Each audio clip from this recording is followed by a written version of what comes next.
shall protect the Lady of the Clan.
charge attack stance.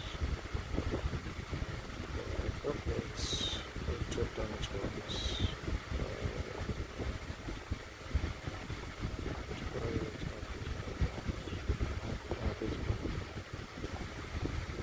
It is critical rate or critical damage. So I have a stance for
Fixed. Skyward.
Ask.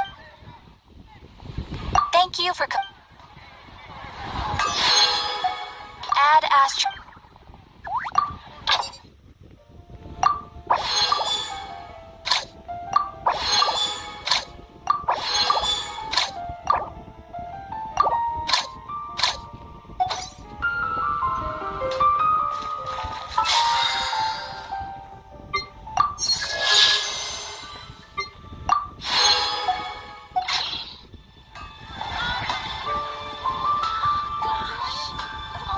Catch up.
shines eternal.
Still no dice?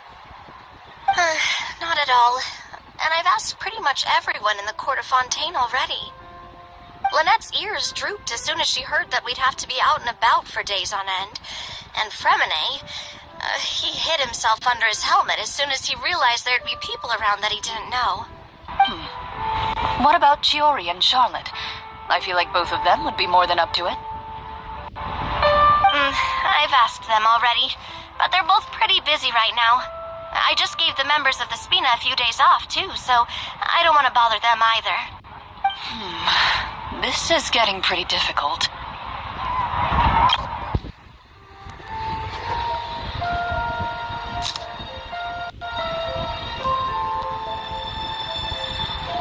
Nadia, Clorinde, what's up?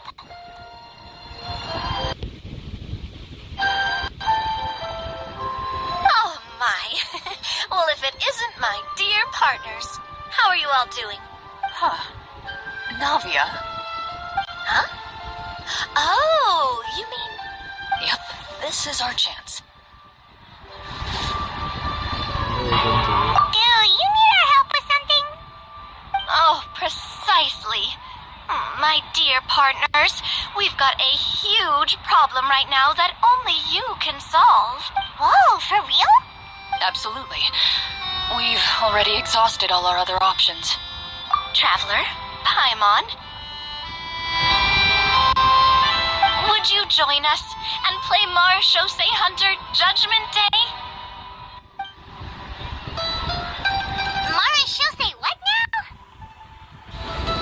It's a new game script by the Tabletop Troupe, a local roleplay adventure club. Ever heard of the Tabletop Troupe? They put out games that allow you to participate in a story and roleplay characters with your friends. Oh, I've loved their stuff ever since I was a kid. That sounds super interesting. Clorinde and I are both veteran members of the club. Recently, someone came up with a new script and was looking for people to help playtest it for them. And when they asked, of course I couldn't refuse. I mean, come on! A brand new script? Nobody has ever played it before. Generally speaking, scripts at that level of development have a lot of issues, but I think this one is pretty solid. The author obviously put a lot of work into the story, and the world building is also quite credible. Whoa. I know I was the one that handed you the script, but some of us haven't read it yet. No spoilers, please. Anyway, the script calls for a team of 4. Ah, yes. We're missing one final player right now. So, you're saying you'll help us out? I knew I could count on you, partner. Paimon and the Traveler are kind of a package deal. Is that okay? That's not a problem. I'll adjust the pace based on the actual number of players, and ensure that everyone has a good time. Well, Traveler, what do you think? Wanna play? Paimon will follow your lead.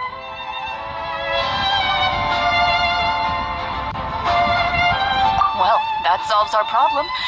You have our thanks. Woohoo! I'll go grab the script manager from the club right away. The script manager? Didn't you just say that you gave Clorinde the script?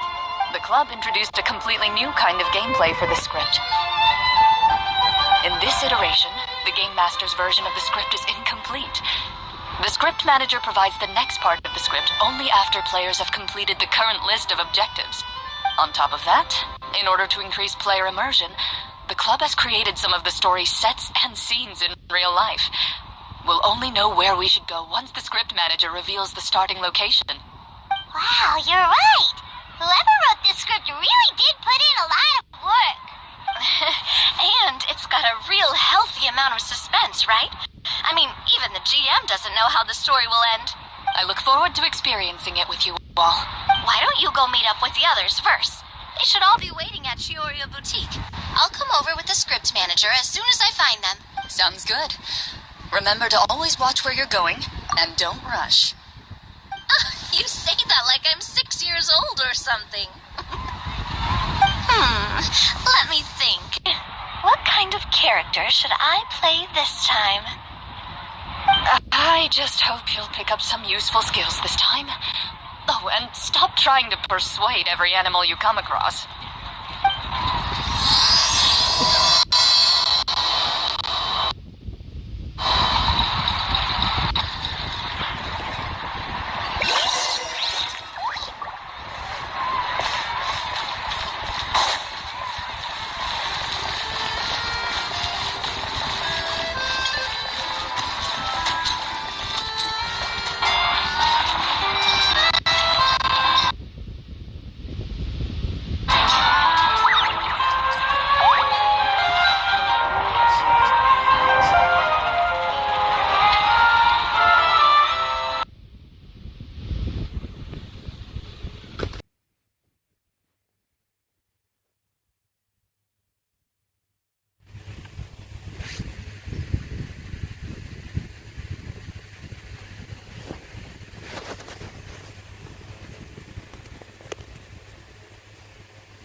my order.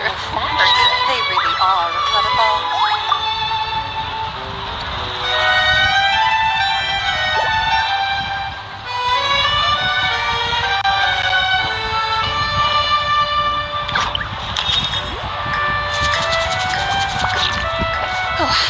Sorry to keep you waiting. Ah, you're back! Huh? And you've got the Traveler and Paimon with you, too! What a pleasant surprise. I assume you'll be joining us for the game then? Linny, Farina! Paimon didn't know you were playing too! Are you also members of the tabletop troupe? I'm more of a casual member of anything. I haven't taken part in many formal club activities. Lynette, Fremine, and I play something similar at the Hotel Bouffe Tété sometimes, but I'm usually the GM. Still, I'm sure it'll be fun being a player for the first time. I'm looking forward to it. Well, I'm not a member of the club at all. Clorinde simply woke me up first thing this morning, said there was a good script worth experiencing, and asked if I wanted in. If you're interested, I can give you a referral. That should give you a 40% discount on membership fees. I think I'll wait to see how this experience plays out first, especially when it comes to the quality of the script. If it's sufficiently fun, then I'll join. Do you participate in a lot of tabletop troupe activities, Clorinde? You could say that. She's actually one of the few senior game masters of the troupe. Ah, right. I knew about that even when she was still my subordinate. It's nothing. Really, just a small hobby of mine. Wow! Paimon's so used to seeing you be all upstanding and intimidating as the champion duelist. It's kinda hard to imagine you role-playing with a bunch of friends.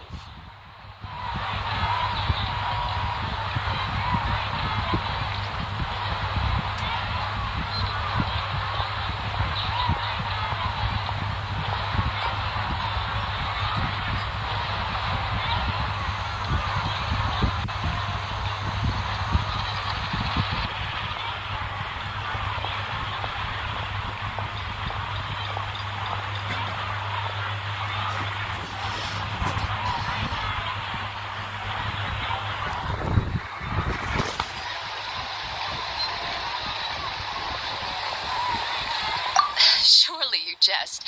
I would never intentionally make things difficult for my players. I maintain a clear boundary between my professional and personal lives. The me you see at court represents the law and order of Fontaine. I put all personal feelings to the side and grant a fair duel to all who seek to defend their honor.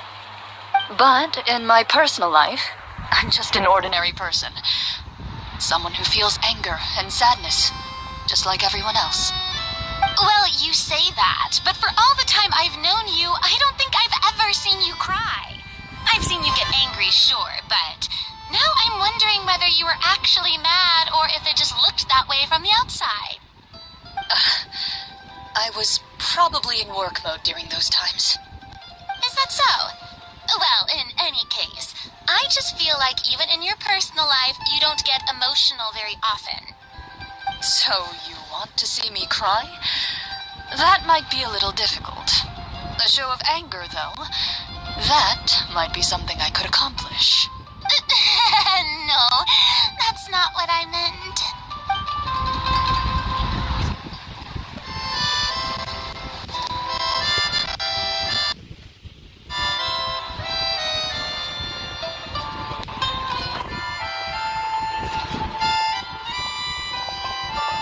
I'm back. Here, allow me to introduce you to the script manager, Mr. Florian. Pleasure to meet you all. Hello? Wait, are you a champion duelist too, Mr. Florian? Oh, no. This is just the costume provided by the club. I occasionally play a few of the roles in my scripts. That sounds like a lot of work. It's nothing. It's the least we can do to give the players a more immersive experience. Anyway, allow me to give you a brief introduction of the script. This script was adapted from the real history of the Marechaussee Hunters. You all will play the role of hunters from a bygone era and resolve a series of events unfolding in the capital. Paimon's not super familiar with the history of the Marechaussee Hunters. Is that a problem? Oh, no problem at all. I can give you a brief rundown. So, basically, Marashose hunters were people who dedicated themselves to hunting monsters and protecting the city by using a special swordsmanship technique passed down over generations. Their story can be traced back to the ancient Remurian dynasty, as well as the first hunter, Cassiodor. But I'll leave the finer details for you to seek out and discover later. And I'll provide additional commentary as the story progresses. In that case, brave hunters, are you ready to set out on an unknown adventure? Oh, just one sentence and it's like we're in the story already. Aha, I see many a determined gaze before me. Very well, head over to this location and begin your heroic journey. So, as we follow the story, it leads us to specific scenes? Ooh, sounds pretty innovative. What does the message in the envelope say? It's the exact location of the scene, as well as the formal permission to use the venue. Seems like they have everything prepared. Please check all your belongings, everyone, and make sure you haven't forgotten anything. Once you're ready, please follow me to the designated location. Sounds good. Hunter Squad, move out!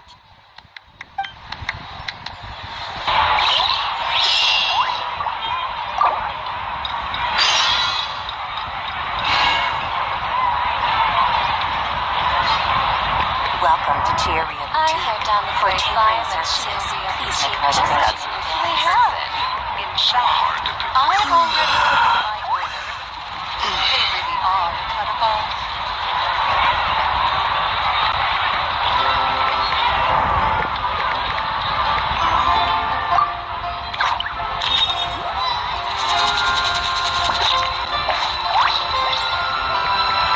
Welcome to Cheeria Boutique. For catering services, please make a reservation in I advance. heard down the grapevine that Cheeria Boutique just got some new flowers in.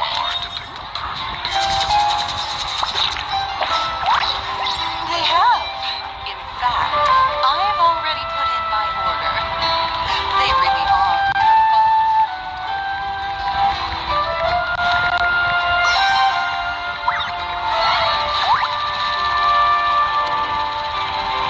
Welcome to Cheeria Boutique. For tailoring services, please make a reservation in advance. I heard down the grapevine that Cheeria Boutique just got some new flowers in. They have. In fact, I've already put in my order. They really are cut above.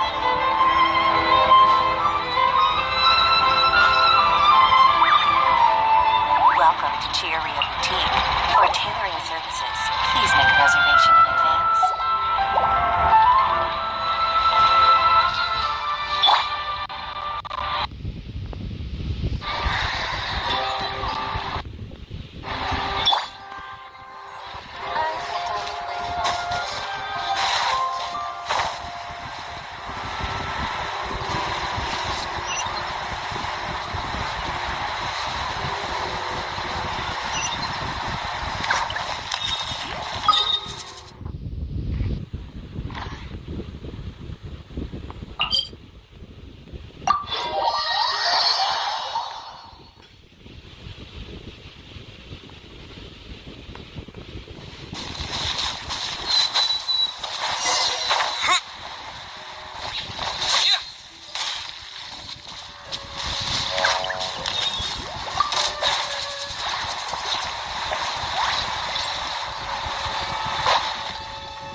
road.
This is like the world's shadow.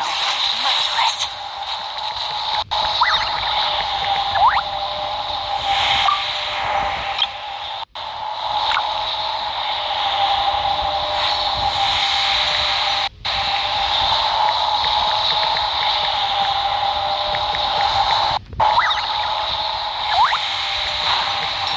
Hal loves being antagonistic.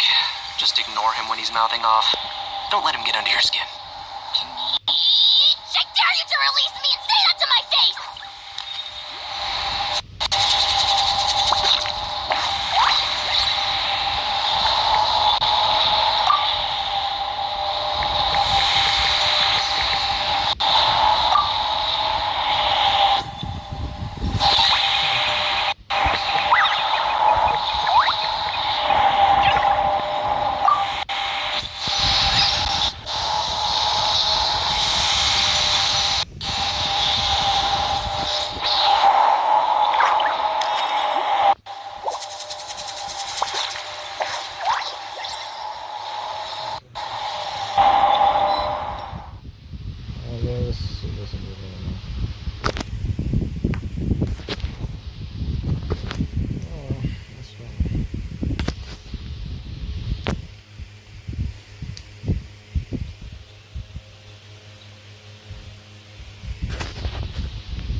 Even the Fatometer is here and ready to go for us. The Fatometer?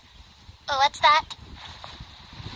It's a card that's used to determine action success or failure. We'll need to use it when we try to use certain skills. And what about all the dessert and tea? Is that for us as well? That's what the message said. Really? That's so nice. It feels just like a tea party with friends. Those snacks have Paimon's name written all over them. I think you might be more of a snack hunter than a Marachose hunter, Paimon. Snack hunter Paimon reported for duty. If there are delicious snacks to be found, Paimon will track down every last one. The desserts are great, but I'm still looking forward to the story more than anything. Very fair. Then, let us begin.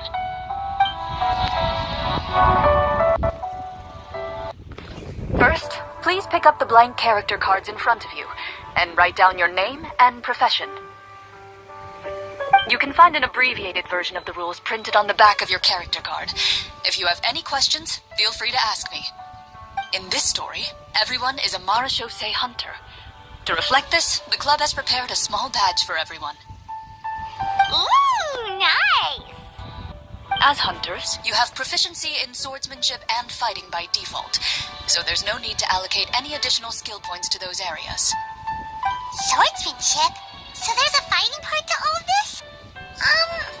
Paimon's not sure she can do all that on her own. Maybe Paimon can just stick with you? Why don't you share a character card then? The Traveler will be the Marachose hunter, and you can be his little floating assistant. Kinda like in real life. So, for the name, do I fill it out with the name of my character? Yep, it can be any name you like. You can use your real name too if you want. I do that whenever I get too lazy to think of a new name. Oh, so it would be like experiencing a different life, but still as yourself. That's not a bad idea. In that case, I think I'll continue to use the name Linny then. Next up is the skill sheet. You have a limited amount of skill points that you can use to learn a number of skills. The more points you invest in a particular skill, the easier it will be to pass associated checks. I'll take persuasion and investigation. Those are must-haves when it comes to missions like these. Oh, those skills sound like they'd be useful for gathering intelligence. Good idea, Navia. Just as expected of a veteran player. So, should we also take those skills then? Not necessarily. Since we're working together as a team, we could leave the negotiations to Navia and use our skill points to pick up other useful skills. For example, I think I'll take stealth and sleight of hand. That will give us more options if we run into any situations we can't negotiate our way out of. Oh, interesting. I wasn't thinking about it like that. I suppose it's not so different from an acting troupe. Everyone has their own role to play. Let me see. I'll take art and performance. I'm not quite sure what these will be, but I'm not as knowledgeable about the other skills, and I am not too confident I'd be able to roleplay them well. Well, that leaves us. What do you want to learn, Traveler?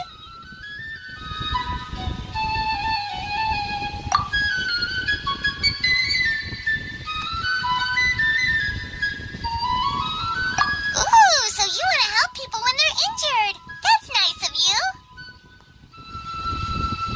Oh, something that'll help you get a read on other people's thoughts. Sounds useful. So what do you think? Are you sure you want to learn these two skills?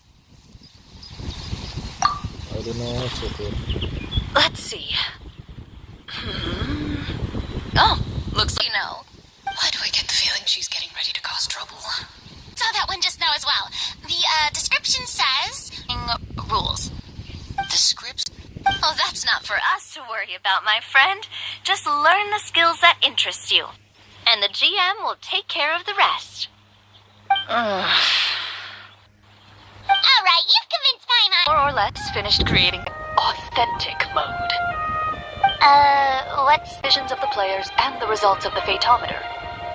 For example, if you choose to play in authentic mode, every time you elect to use a skill, you'll need to use the Fatometer to see whether you succeed or fail. And you won't have to worry about luck playing a factor.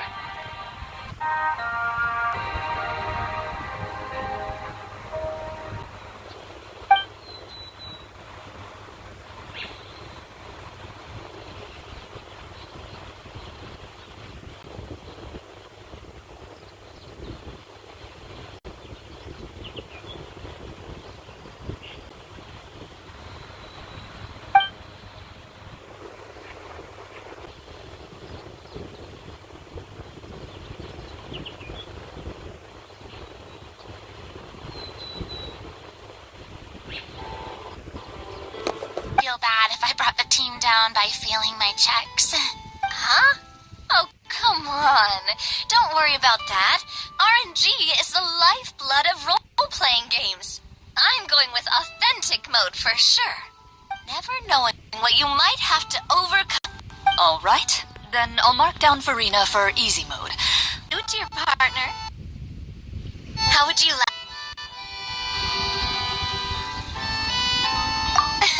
Trust me, you'll see the beauty of RNG. Honestly, I don't think Clorinde would make things too difficult for us no matter what the Fatometer says. Isn't that right, Clorinde? No promises.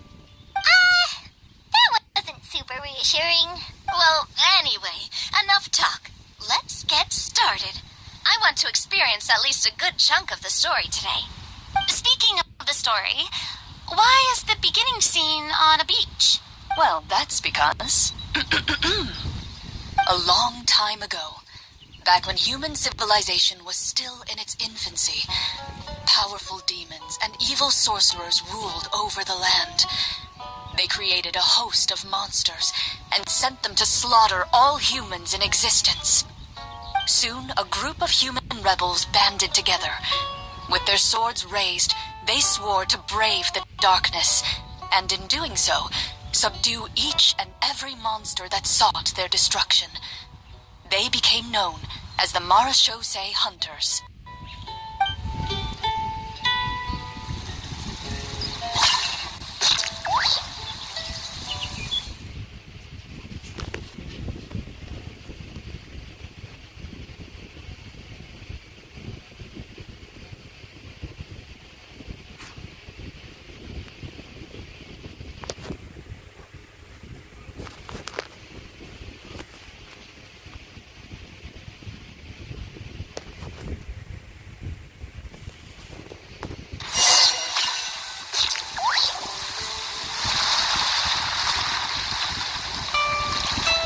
Sometime later, as a member of the Marachose Hunters, you receive a commission.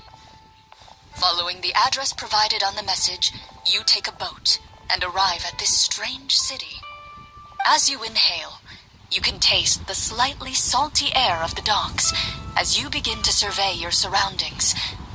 There aren't many people in the vicinity, but you do take note of a few others who, like you, seem to be sizing up this place. Your eyes meet, and you realize these people are fellow Marachose Hunters, likely led to this location after receiving the same commission as you. You're all Marachose Hunters too, right? Allow me to introduce myself. The name's Navia, monster hunter by trade and helpful neighborhood businesswoman on the side. What say you to traveling together? We can help each other out on the road. Okay, count me in.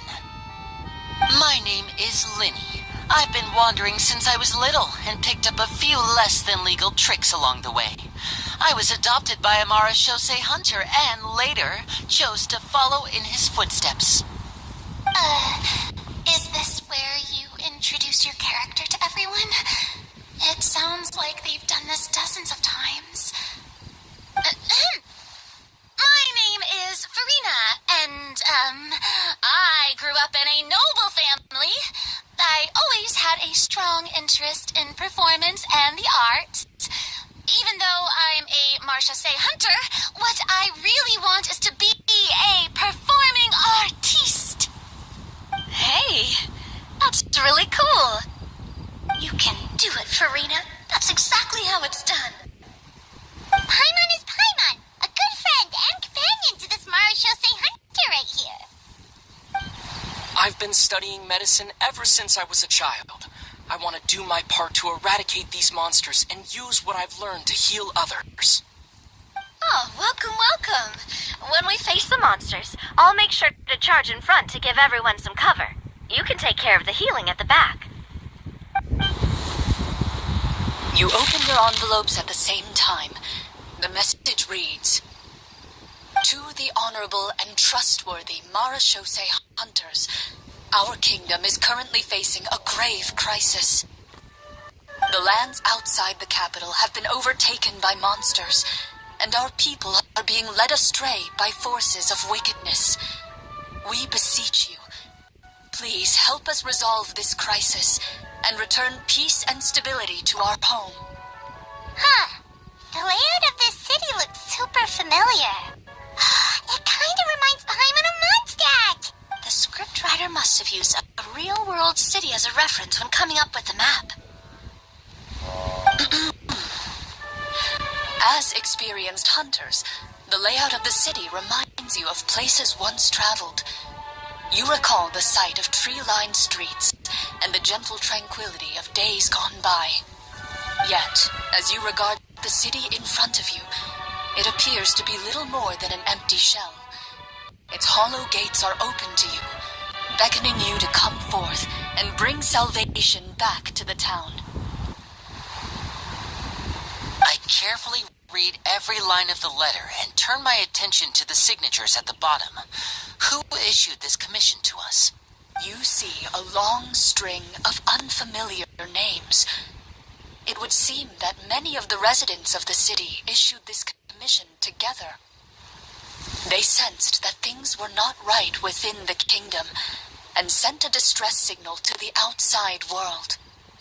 In that case, why don't we take a walk around the city and see if we can learn anything from the local residents?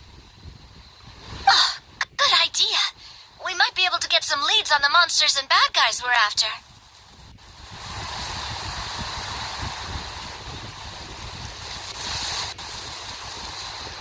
You look up and see a tavern nearby. It appears to be open for the day. Why don't we go check out that tavern? If the novels I've read are anything to go by, taverns are usually full of information. Just, yeah. Good job. Good talking.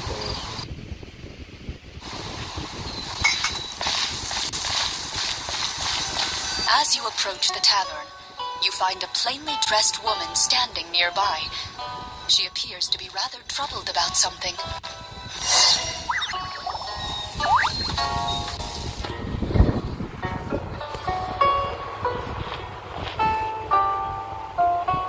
Greetings, friend.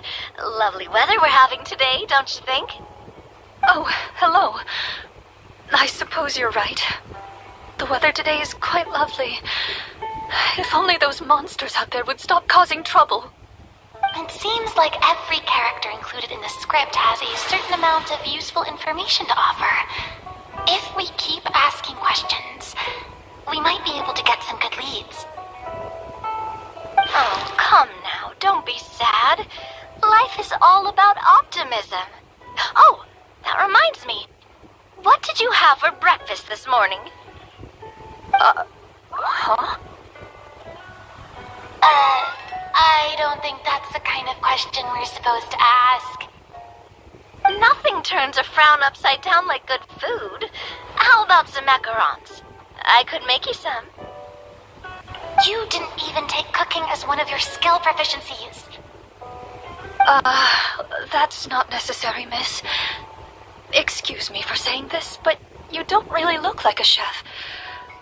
Besides, I'm not really a fan of sweets. So you're someone who barely smiles. It doesn't like sweets. You're really starting to remind me of this one friend of mine.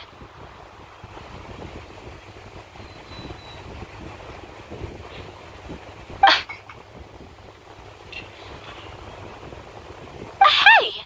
Did she just... me? Clorinde must have broke character for a second. This isn't getting us anywhere. Traveler, maybe you can think of something.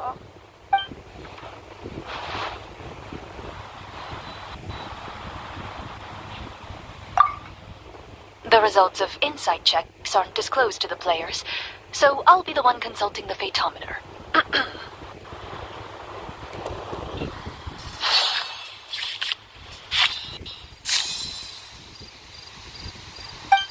You recall all the lessons you've learned in your time and begin to carefully observe the woman's mannerisms.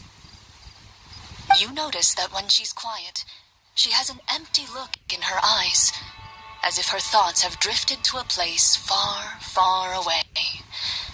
And when she speaks, she often subconsciously reaches out to touch the ring on her left hand. So you noticed. That's a little embarrassing.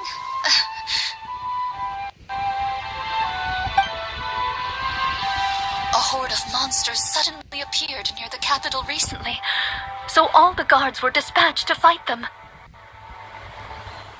Do you remember when those monsters appeared? I'm not completely sure. All I know is that my husband was dispatched to fight them 3 days ago. Do you know where he was sent? It all happened so fast. When we said our goodbyes, he couldn't even tell me where they were sending him. You have our thanks, friend. We'll find and defeat those monsters as soon as possible. We sincerely hope your husband will be able to return to your side soon. Oh, thank you. Don't worry. We'll find him. Just try to remain optimistic and wait for good news.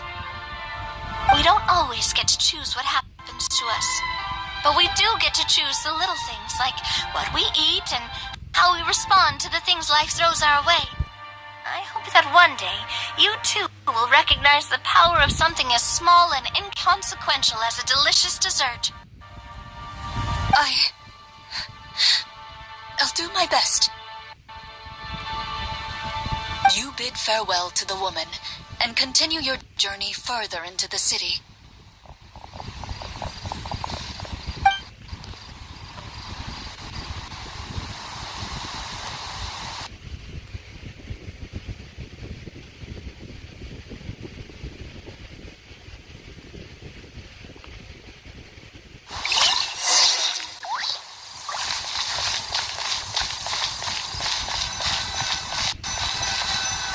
As you venture further into the city, the streets appear largely empty.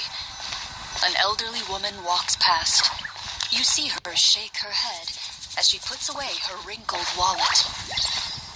A nearby merchant folds his arms and gives you a disdainful look. You get the impression that he's someone who has long gotten used to the sight before him.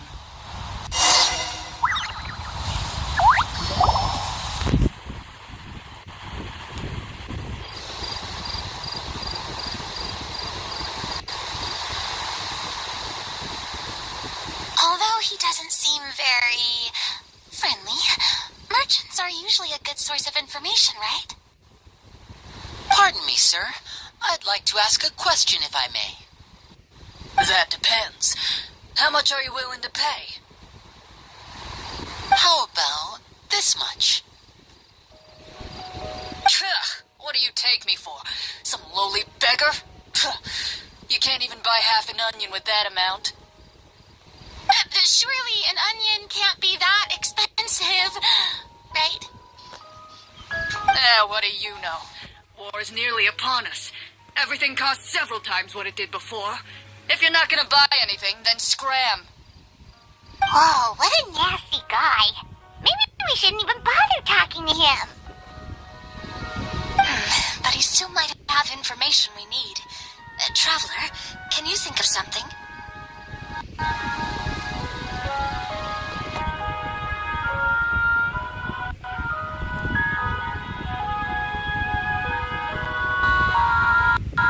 Sir, we came to this city to solve the very problem you seem to be referring to. The war you mentioned, would it happen to be against the monsters outside the city? If you happen to be well informed and know a thing or two about what's going on, we'd appreciate it if you could share that information with us. After all, the sooner this problem gets resolved, the easier it will be for you to do your business.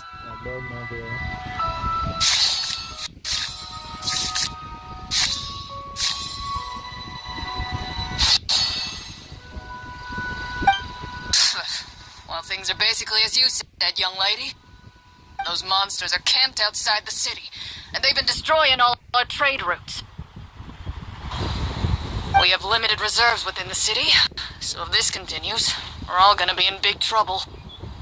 Wait, you're saying no one has put a plan in place to distribute supplies or maintain order?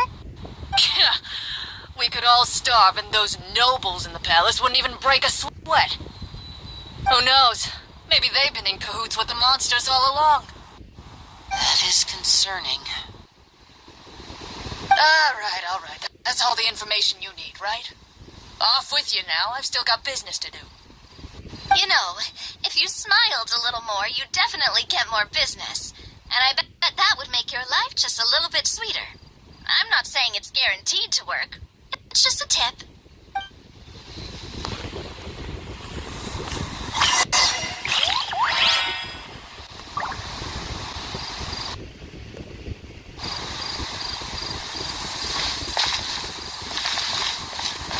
Should we try to go somewhere with more people? Oh, how about the city square? Follow me.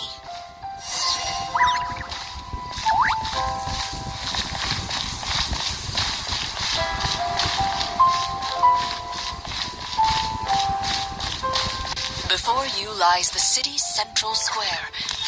You see a man with a slightly anxious look on his face, pacing back and forth, his head hanging low.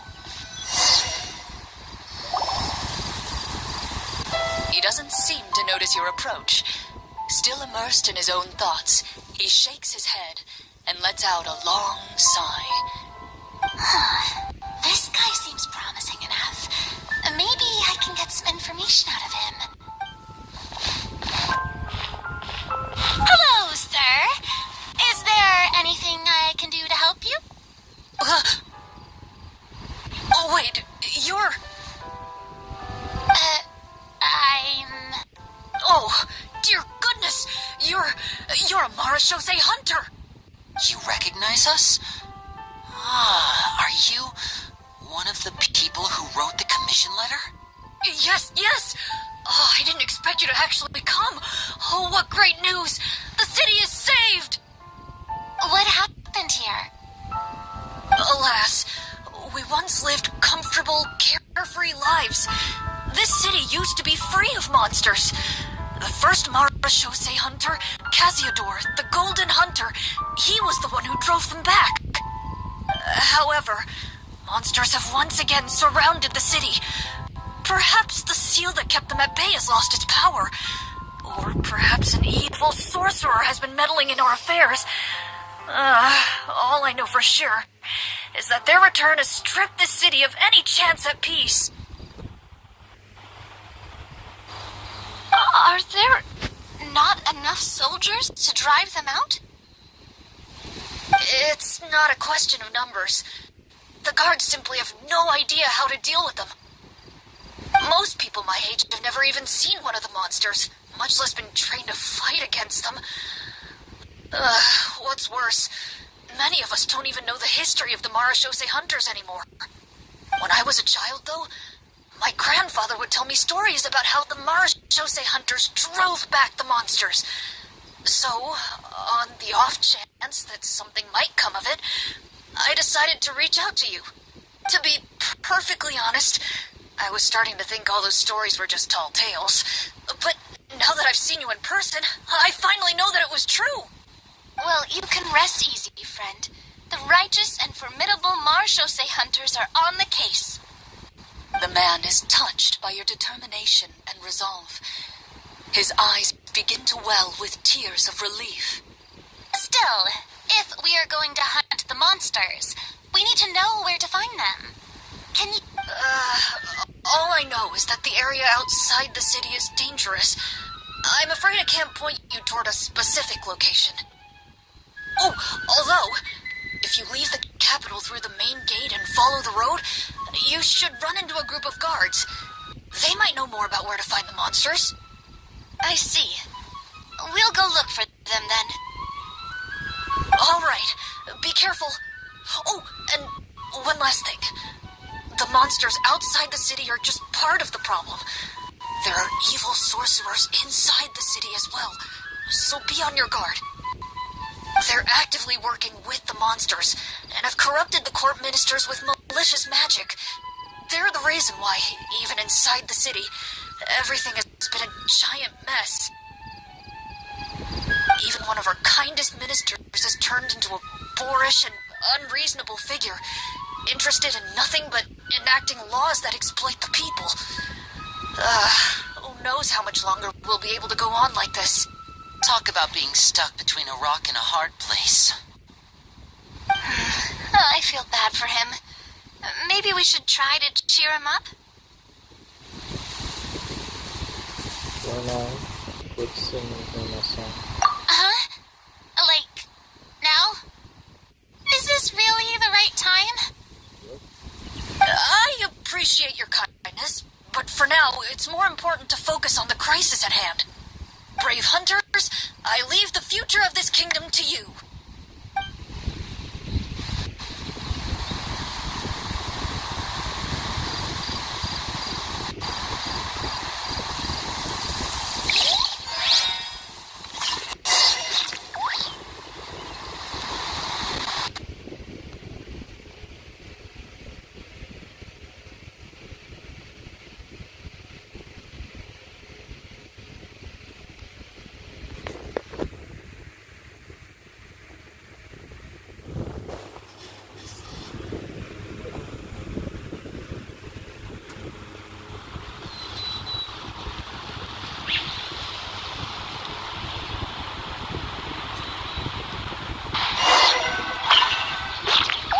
If I understood correctly, there are currently 2 problems in the kingdom that need solving, right? Exactly. We need to defeat the monsters outside the city and take down the evil sorcerer stirring up trouble from within. But which problem should we tackle first? Well, this seems like a good moment for a break.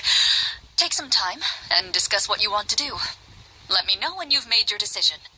I really didn't expect the people in the city to keep us at arm's length like that.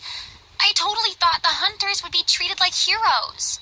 Well, Clorinde said the script took cues from the real history of Fontaine, right? Maybe the real-life Marchose hunters were also treated like that. I wouldn't say it's a perfect representation of history, but there are definitely some similarities. Would you like to hear more about it? Sure. As long as it doesn't spoil anything in the script. You brought up bits and pieces of the hunter's history before, but it was all in passing. Paima wants to know too. The hunters were super powerful, right? Were they all from a special line of supernatural beings or something? Kind of like the yokai in Inazuma? No. All Marachose hunters were ordinary mortal fighters. The only thing that set them apart were the special sword techniques passed down over the centuries. Huh? So you mean anyone could become a Marachose hunter? In theory, yes. All you would need to do is survive the rigorous training and master the swordsmanship techniques required to fight the monsters. Still, most people dropped out at the early stages, and others called it quits the minute they saw a monster in person. To become a hunter, you must be strong in both body and mind. What kind of monsters did the hunters fight exactly? Oh, and the evil sorcerer the script mentions. Did they exist in real life too?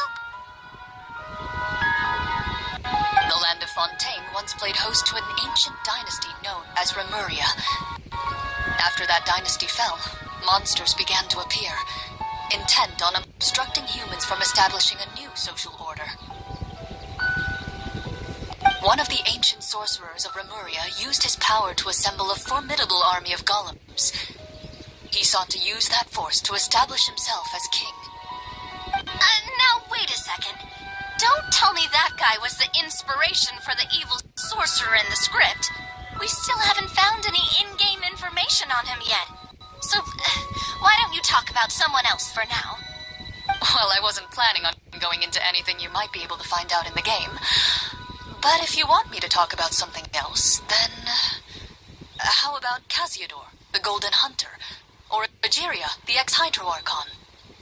Wait, but those people are all from a super long time ago. Where did you learn all this, Clorinde? From my master. Huh, by master, you mean Miss Petronia? Someone you know? Absolutely. Miss Petronia and my father were good friends. Back in the day, she would often bring Clorinde over to play, but then... Let's not get off topic. Anyway, back to what I was saying. Responding to Egeria's call, a number of warriors followed Casiodor into battle against the monsters. This group of warriors, under Casiodor's leadership, became known as the Marechaussee Hunters.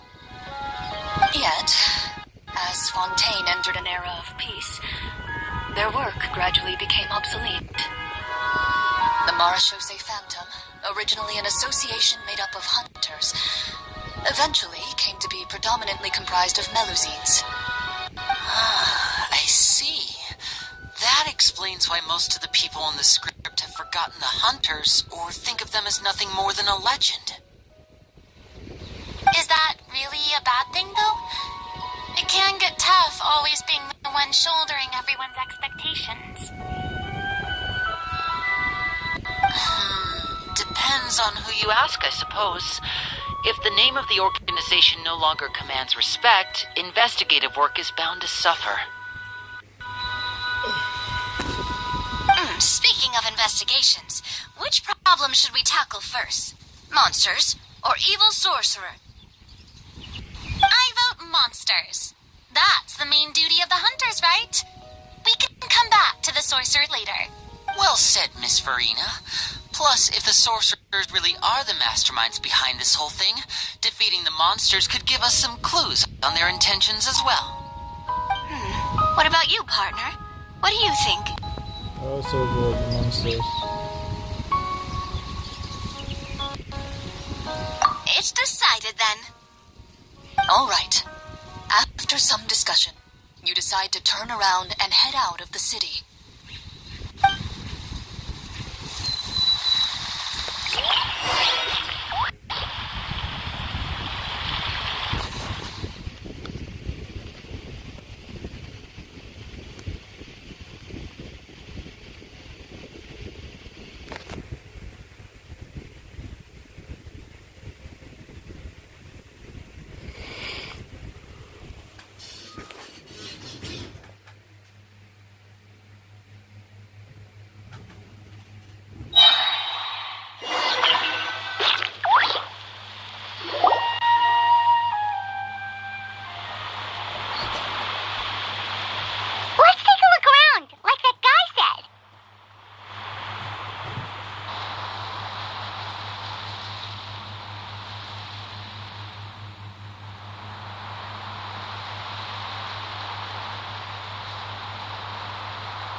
Outsiders, halt!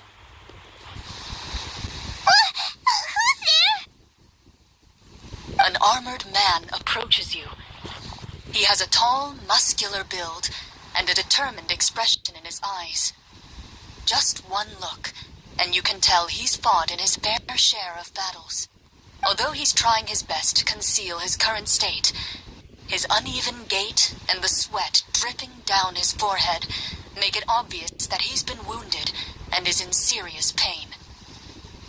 I'm the captain of the guard. I saw you sneaking around the city earlier, so I'll only ask this once. State your purpose, or it's off to the dungeons for the lot of you. Wow, it's been a while since someone's been this suspicious of us.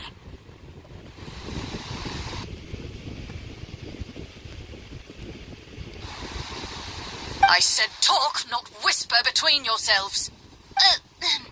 Have you ever heard of the Marchese Hunters? Marachose hunters? Ha! That fairy tale, you mean? What, do you expect me to believe you're one of them? I'd like to do a medicine check to see if I can help.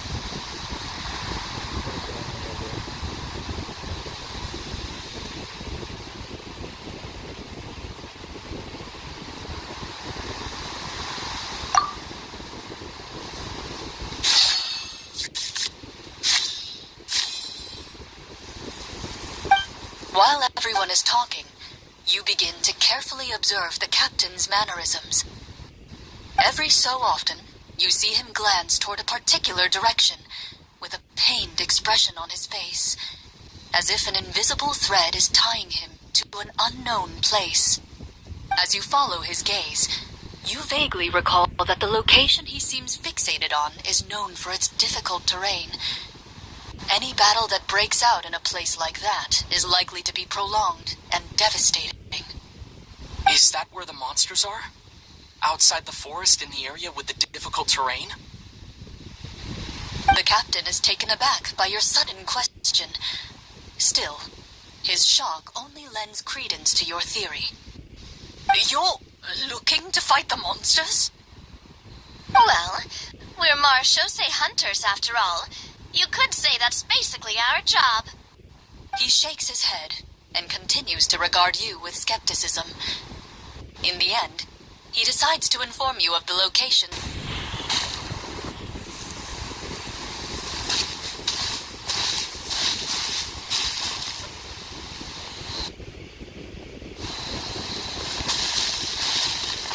Based on what the captain said, the monster should be right up ahead.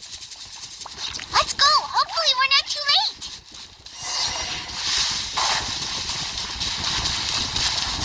As you approach the battlefield, you see numerous people lying by the side of the road. They appear to be dressed like guards. Their faces are filled with desperation and terror. Some are screaming and cursing in vain, as if still trying to banish the monstrosities they saw from their minds.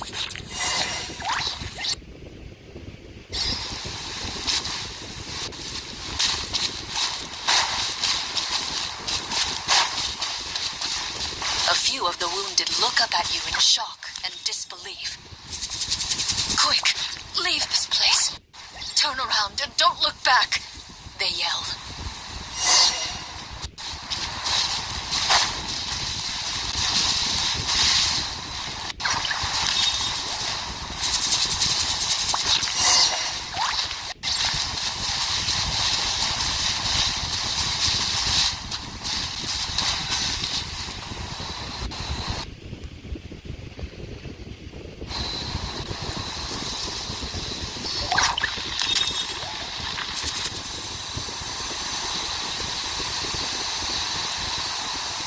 This is the place he mentioned, right? You see broken iron swords scattered all around you, and downed trees riddled with terrifying claw marks. All the signs point to one thing. A truly devastating battle just took place here. Be on your guard, everyone. The monsters might still be around.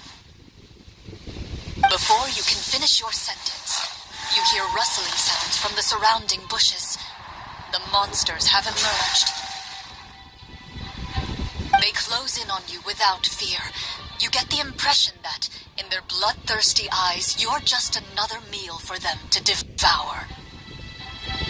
Ah! A little help here! This thing wants to eat Paimon! Your battle round begins now.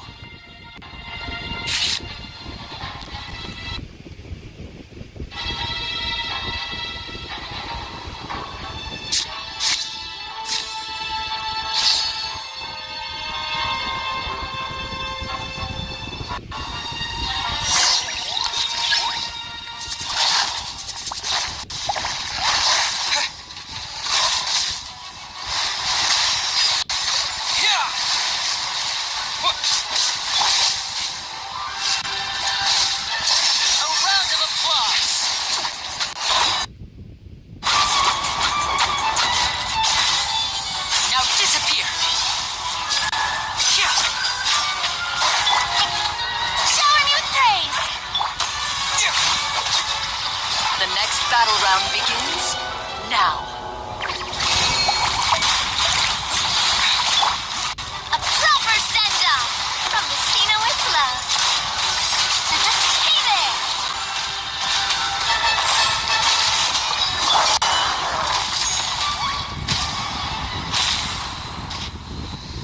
The monsters let out a terrifying roar of anger and resentment before dissipating into thin air. Oh, thank goodness it's over.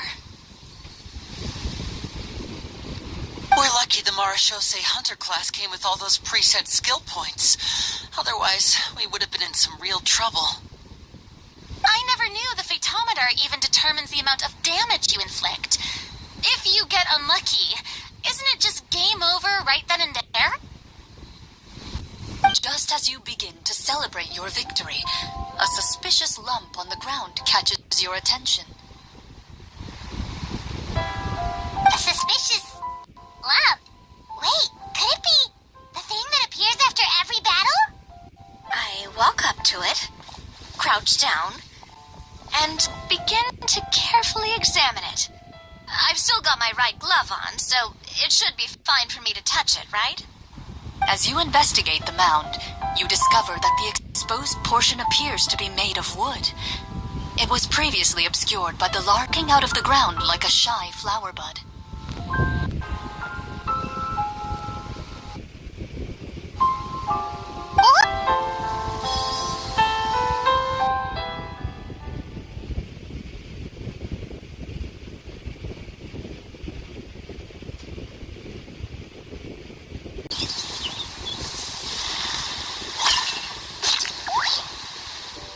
With everyone's help, you successfully excavate. Makes sense. We worked hard for this. Let's open it and we can share what's inside. I can understand your excitement, Paimon, but think about it. Doesn't it seem like there's... Those guards who got hurt fighting the monsters. Wouldn't it be better if we gave the treasure to them?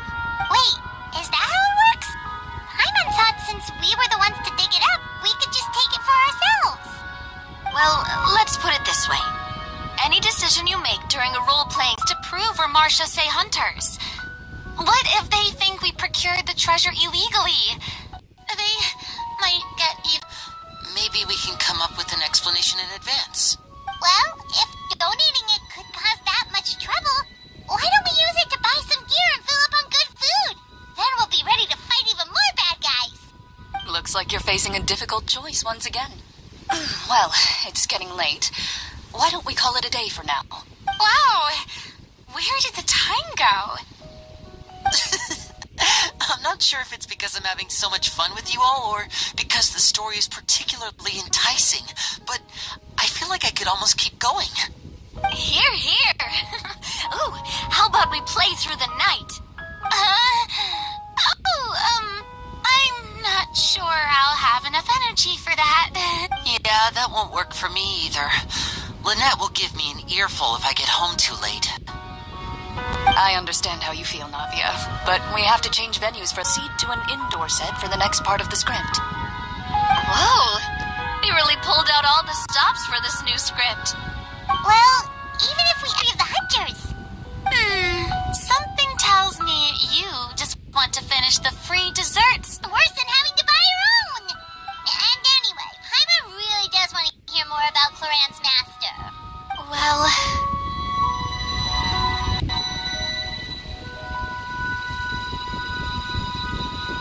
It won't do any harm to share these things now.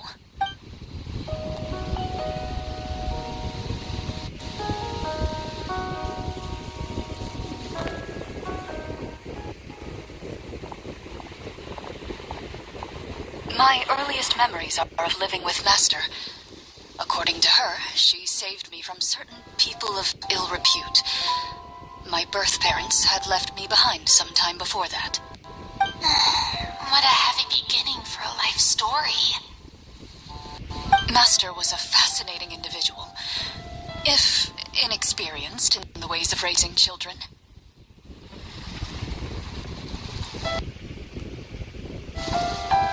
My first ever toy was a short sword. Although I suppose it wasn't so much a toy as something Master removed from her waist and handed to a noisy child in need of distraction. Of course I did. I cut my palm and bled quite a lot. But Master was not concerned. She just stood there and casually lectured me about it. See, that's what you get for not holding the sword properly, she told me. She then crouched down next to me and said, "Give me your hand. I'll teach you to bandage this wound. After that, it's time to learn how to truly hold a blade."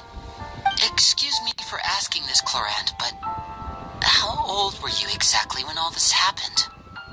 Probably around, 3, give or take.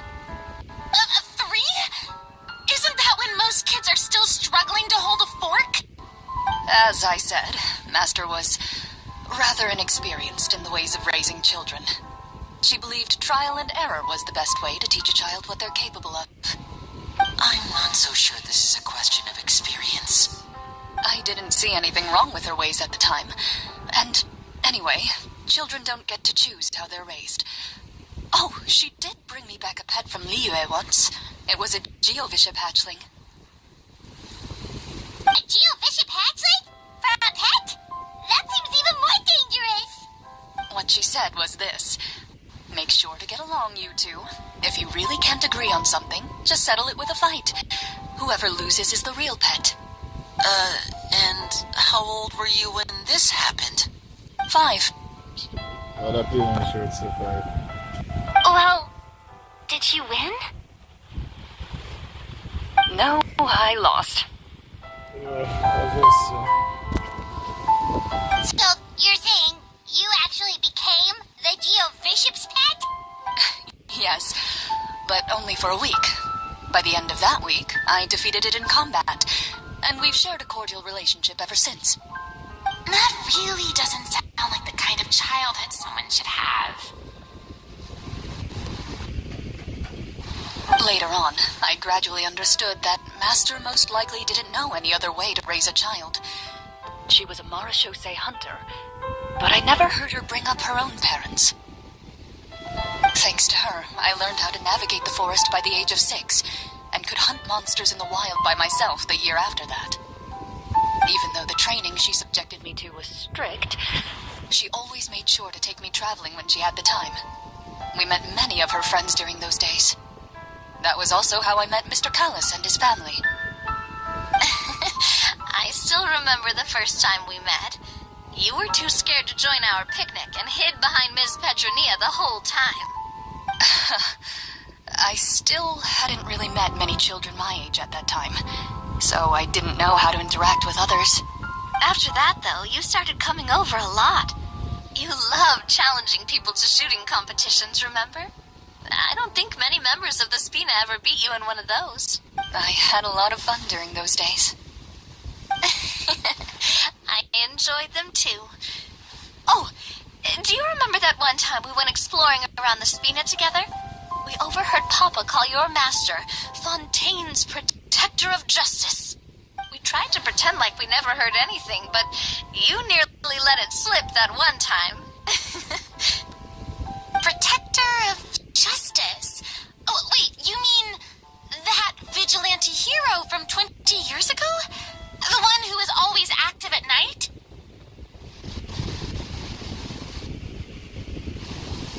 Yep, that would be her.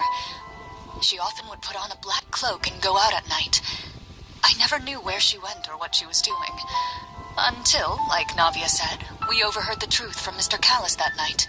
20 years ago, huh? I still remember the guards leaving all kinds of witness reports about her on Nervalette's desk. My apologies. Oh, there's no need to apologize. You had nothing to do with it. And anyway, everything she did was for a good cause. Although, calling herself the protector of order was a bit much. Especially when she deliberately operated outside the law. Huh? When did the protector of justice become the protector of order? Oh, she had a bunch of code names. I heard she would just come up with a name on the spot whenever she was asked. Later on, she probably got sick of answering those questions and decided to stick to just two. The protector of justice and the protector of order. That sounds like her, all right. I bet she forgot which of the two she'd use by the time she got back each night. Well, she certainly sounds like a fascinating individual. With her strong sense of justice, it's no surprise her student followed in her footsteps. It's true. I always wanted to become like her. Someone powerful, independent, and with a strong sense of conviction. But...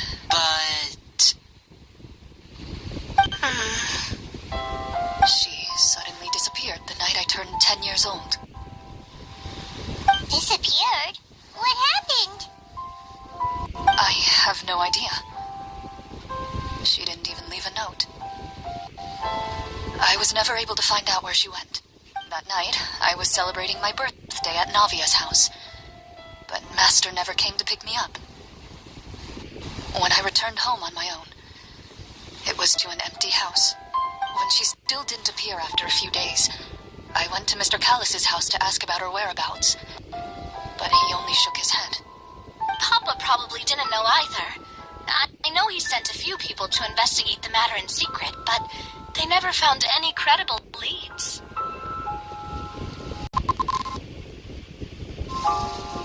Don't worry, I understand.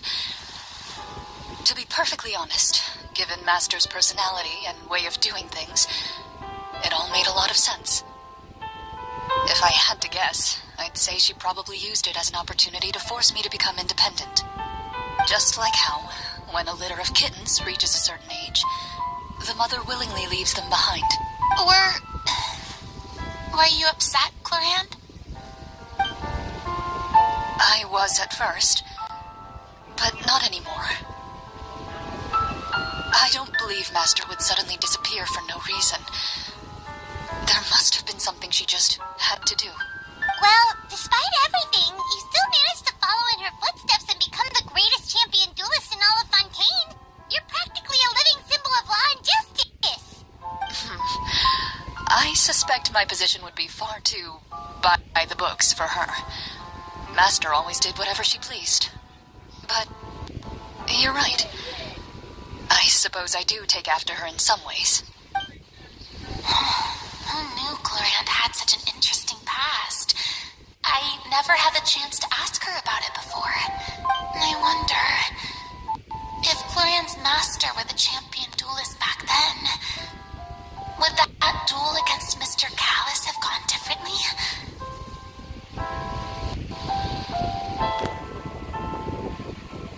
Oh no. Judging by the atmosphere, Clorinde and Navia are probably thinking something similar. The mood just got super awkward all of a sudden. Well, anyway. Would you look at the time? It's getting dark, so we should probably call it a day for real this time. If we keep talking like this, we really will be here all night. I had a great time today, Miss Clorinde. Thank you for being our GM. Anytime. The script was good, but I've got to say, your childhood stories were even better. Hey, you should tell us more about that fight against the Geobishops sometime. Maybe your master was onto something. You could be right. What does she mean, on to something? I certainly don't know any 5-year-olds who want to fight a bishop in their spare time. Guess I'll head back as well. I need to save my energy if I want to continue enjoying the story tomorrow. You're that excited to hear about my fight with the bishop? I was talking about the script.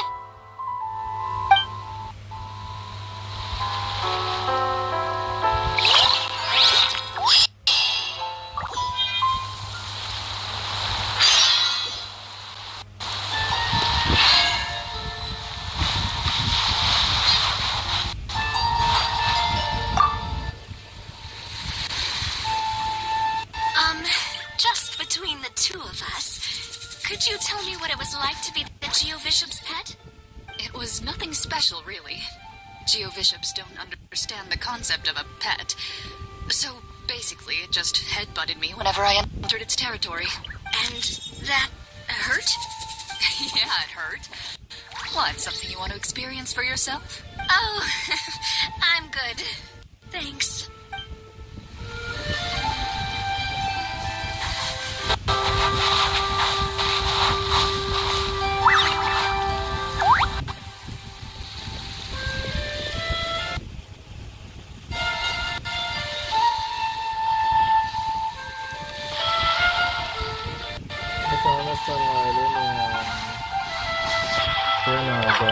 Frena is tired. And Winnie doesn't want to be spoiled by Lynette. That's the reason why they're gone.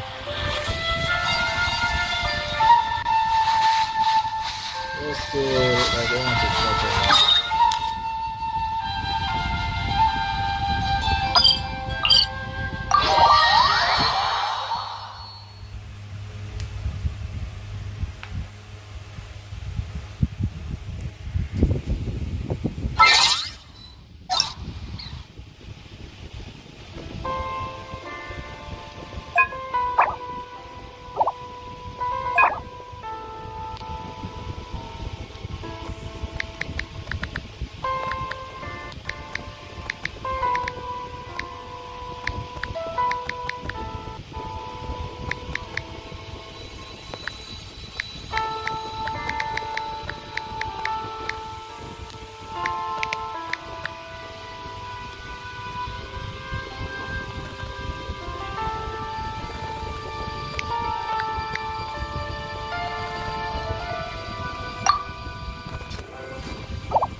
pot of tea with a couple of nibbles, some seasonal greens, and a piping hot bowl of fresh congee. Ah, that's a dope breakfast right there. The perfect way to start your day.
Takes me uphill, downhill, or out to the sticks.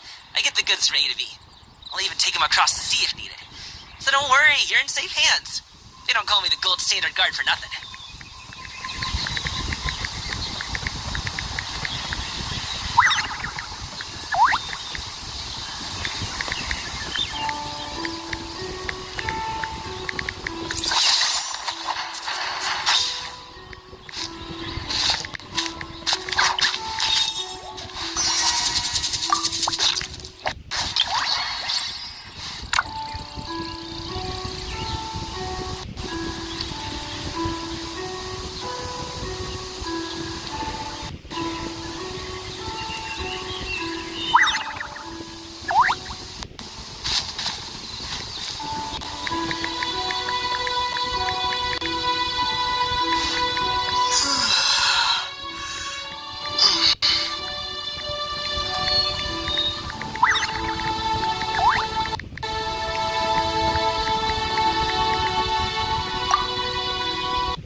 Wow, Paimon's stomach is rumbling already!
for it, alone and unchanging.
like everyone's here.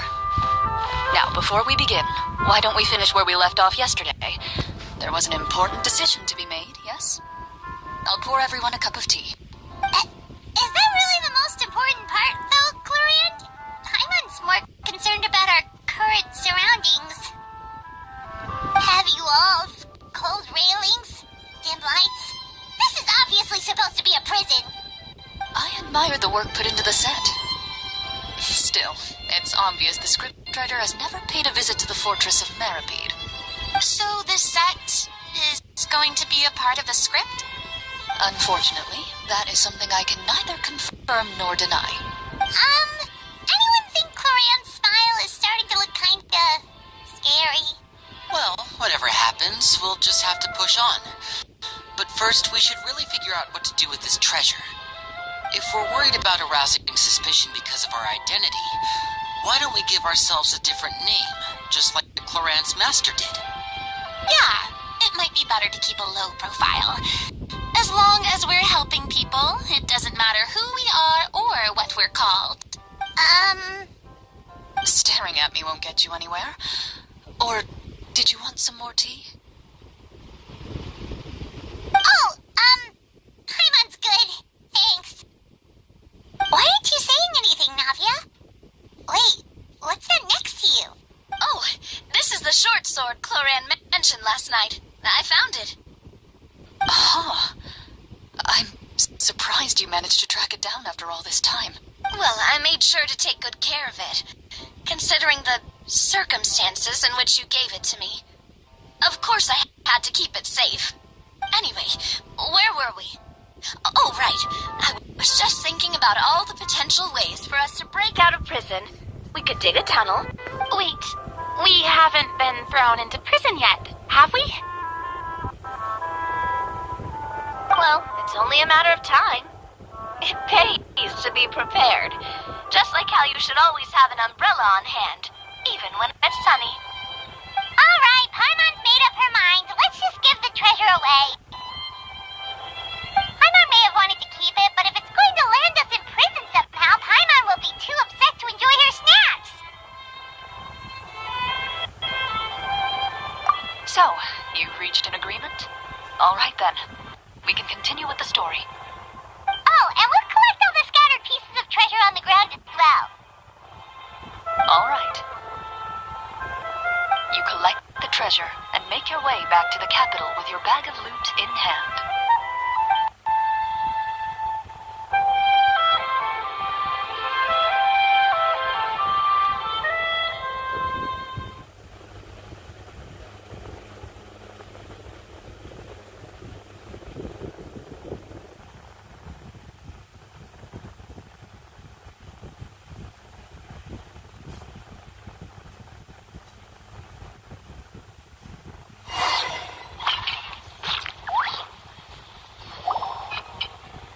The city is still shrouded in a gloomy, oppressive atmosphere, but your spirits are surprisingly high.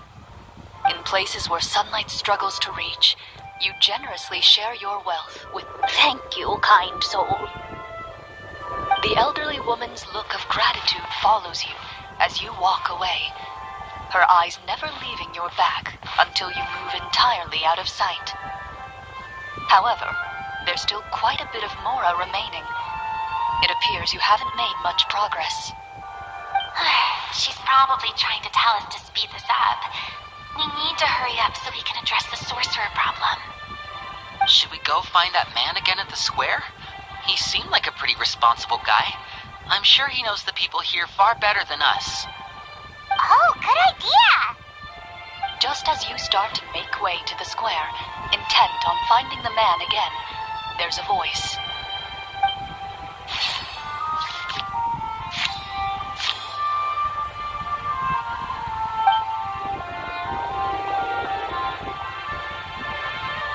Please wait, distinguished guests. Several strange guards suddenly call out to you. They run forward to meet you and proceed to politely pay their respects. Greetings, gentlemen. Are we being invited for afternoon tea? Surely you jest, my lady. That would not be our place. It is His Excellency the King who requests to meet with you. Please come with us.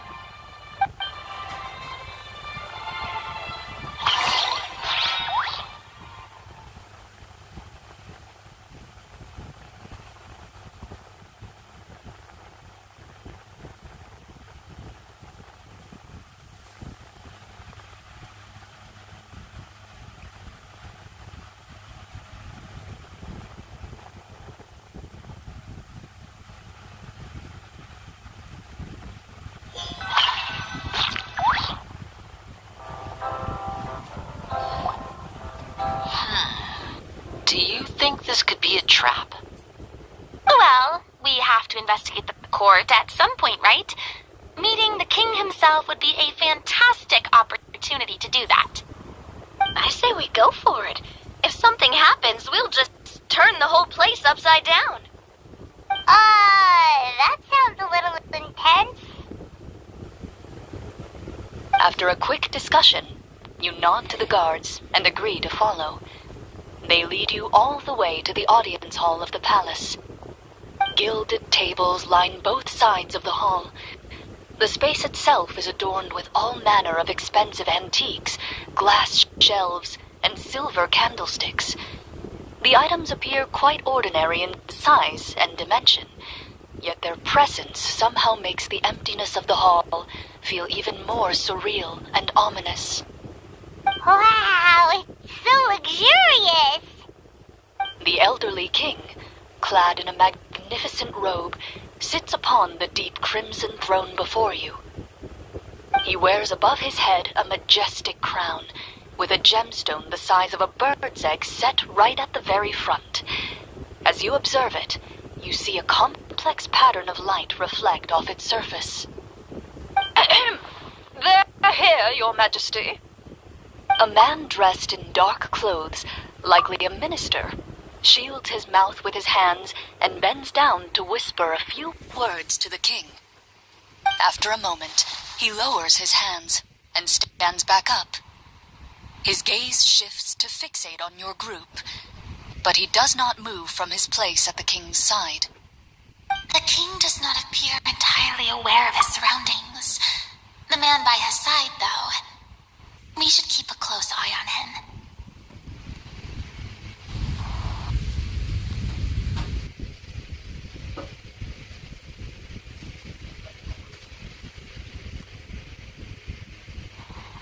The king remains still and says nothing. The minister is the one who speaks. Esteemed guests, allow me to thank you for coming to our faraway kingdom. Unfortunately, His Majesty the King finds himself quite exhausted from work. So please allow me, his Prime Minister, to welcome you in his stead. I've heard tell that your group, the Marechaussee Hunters, used your exceptional ability with the sword to repel the monsters near the capital. Such a great deed deserves to be rewarded. However, seeing that I was not fortunate enough to observe such a feat with my own eyes, you'll forgive me for seeking to verify the truth by speaking to you myself. Well, we've got nothing to hide. You brought us here to talk, right? So we'll just explain what happened.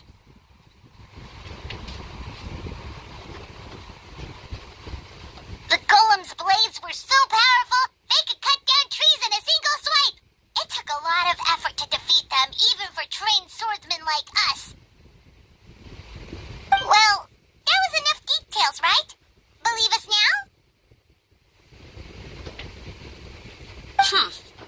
Your account does indeed match those of the survivors. Since you were the ones who defeated the monsters, that must mean you are also in possession of the treasure they stole? Well, we did take the treasure, but... How did he know about the treasure? Then I must ask that you return it at once. It belongs to the kingdom. Wait, but didn't you just say that our great deed deserved a reward? Shouldn't the treasure be considered a part of that? Yes, that was indeed what I said. But you seem to have forgotten a very important distinction. Only that which is freely given by the king can be considered a reward. Taking the rightful wealth of a kingdom without said permission, on the other hand, is a crime. But that's completely unreasonable. Yeah, that makes no sense. If it weren't for us, the treasure would still be buried underground somewhere. Maybe so, yet the fact remains. You tried to dispose of the treasure without reporting it to the court, and without receiving permission, yes? What, no answer? Surely you're not insinuating that you, a group of legendary marechaussee hunters, sought to take the treasure for yourselves? Well, what about the king? Is he just gonna let this guy talk for him the whole time? Clad in his magnificent robe, the king remains seated, with his hands resting on either side of the throne. His posture is rigid and unmoving. He stares forward with an empty look in his eyes, completely unmoved by the events before him. From the look of things, could the Prime Minister be the evil sorcerer? Or could both the King and the Prime Minister have fallen under the evil sorcerer's control? I would like to observe the number of guards stationed in the hall. The guards in the palace, each with a hand plate, I guess. It appears we've been visited by nothing more than a group of ill-intentioned imposters. What a pity. Guards determine whether you have any accomplices outside the court. Can't we try to slip away? Or maybe start some kind of riot? But if we try to fight the guards right now... Don't worry. At least we've... That you finally realize you've stepped into a completely different world. Stay here, and don't try anything funny. The guards lock the cell door and leave without looking back. Wait, sir! Your voice echoes through the dark hall, but the only response you receive is the sound of water dripping from the ceiling. No! What should we do now? Carve out a new path of fate with our own two hands, of course. I draw my weapon. You reach toward your waist, but find nothing there. You now recall that your weapons were confiscated before the guards locked you in the cell. The bag of treasure along with them. What about that knife I hid in my boot? When did you hide it in there? When I was thinking about digging a tunnel. Rejected. You failed to inform the GM of this course of action. Moreover, the guards would have conducted a thorough search before throwing you in prison. And the keys to the cell aren't anywhere to be seen? Correct. You don't even feel a lock hole on the cell door. Oh, well, there goes all our plans. Indeed. Huh? Why are you the one saying indeed? Because that statement holds true for me as well. This is where the script ends. What? But that's a terrible ending!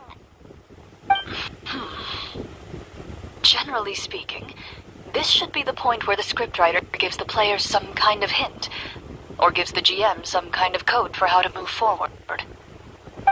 I mean, maybe they just really wanted us to be immersed in the feeling of being in prison. Like, they'll only show us the way out once we've grown truly and utterly desperate? That is a possibility. If only there were desserts and tea in real prison. Oh, wait, guess that's kind of how the Fortress of Meripede works if you're lucky. Oh, before I forget, Navia, the short sword you had with you earlier. I took a closer look, and the craftsmanship doesn't appear to resemble anything from this era. If I remember correctly, that style was last in vogue several hundred years ago. Wait, Clorinde said that sword used to belong to her master, right? Does that mean her master has been alive that long? I doubt it. The way she went about things often made her seem childish more than anything. I'd say the sword was most likely an heirloom passed down over time. Hang on. A precious heirloom passed down to you by your master. And you gave it to me just like that? You weren't worried I might lose it? Master left many things to me when she disappeared. There was the sword, an old key, and a good amount of junk she probably just didn't want to take with her. I gave you the sword back then because I didn't want our friendship to end. Wait, when did this happen exactly? After the duel between Mr. Callis and myself. Before that, Clorinde would have meals with us and even stay over at the Spina some days. She was on great terms with Papa as well. After the duel, though, there was a period of time where we simply didn't know how to face each other. She entrusted this sword to me and never came back. We were both sad and conflicted and totally overthinking everything as a result. Whenever I looked at this sword, I couldn't help but wonder if Miss Petronia had never introduced us to each other at that picnic. Maybe part of the sadness I was feeling could have been avoided. Back then, it felt like I hadn't just lost a father, but a close friend as well. No one can change the past. The most important thing is that you two found your way back to each other and can enjoy things like this together. Yep, you're right. I'm sorry, you two. I didn't mean to bring up any sad memories. Think nothing of it. No one here is at fault.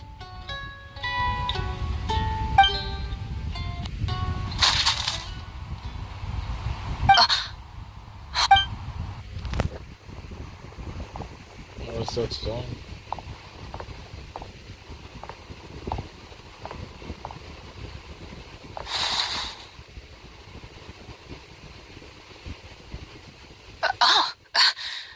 Looks like the next part of our script is here.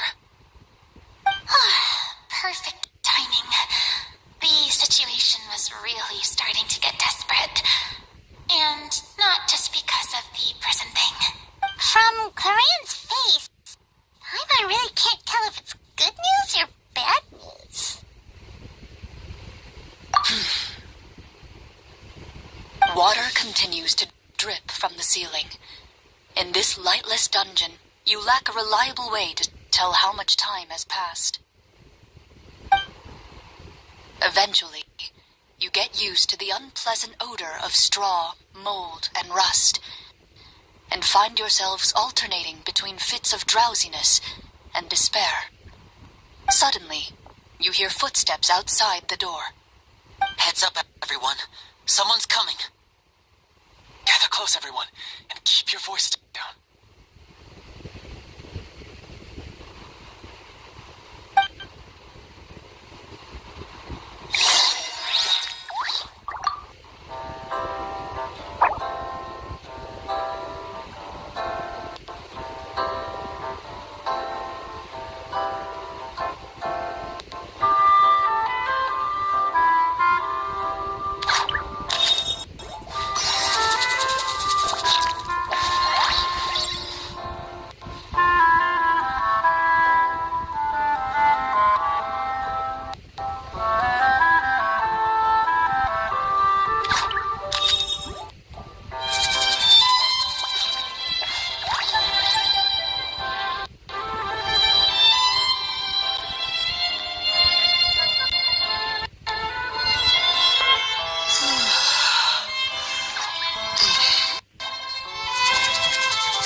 work as a guard in these dungeons, but my true identity is the same as your own.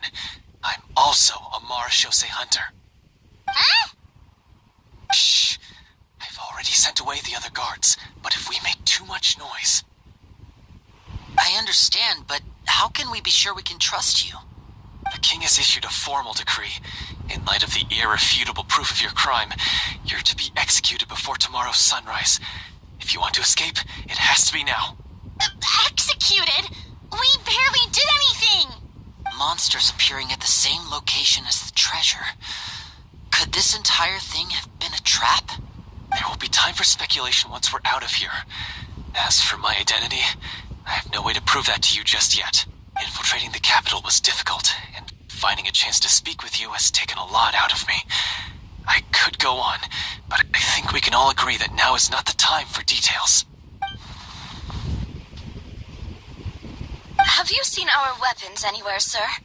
Don't worry, I brought them with me. They're just behind the door. Still, these weapons alone won't be enough to defeat the true enemy behind the scenes. His faction is too powerful. The guards are all under his control, and he's even stationed a number of golems in various rooms throughout the palace. To defeat him, you must find a secret vault. It is said that within that vault, the Marashose hunters of the past left behind a treasure with the power to defeat the sorcerer. You're not coming with us? No, I'll remain in the dungeons to deal with the guards.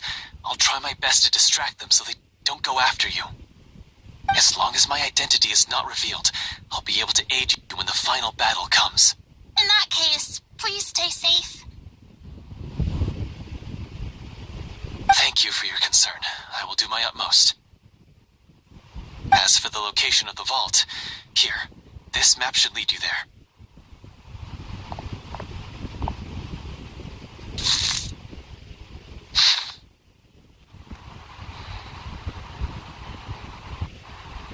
Got it. All right, once I open the door, remember to stick close and refrain from making any noise. I'll lead you out of here as quickly as possible. You now have the chance to restore the honor and legacy of the Marashose hunters, so please, get out there and reclaim what's ours. And be sure to exercise caution. With the help of the guard, you successfully escaped the dungeons. Your sense of despair and anxiety both seem to fade as you continue your quest.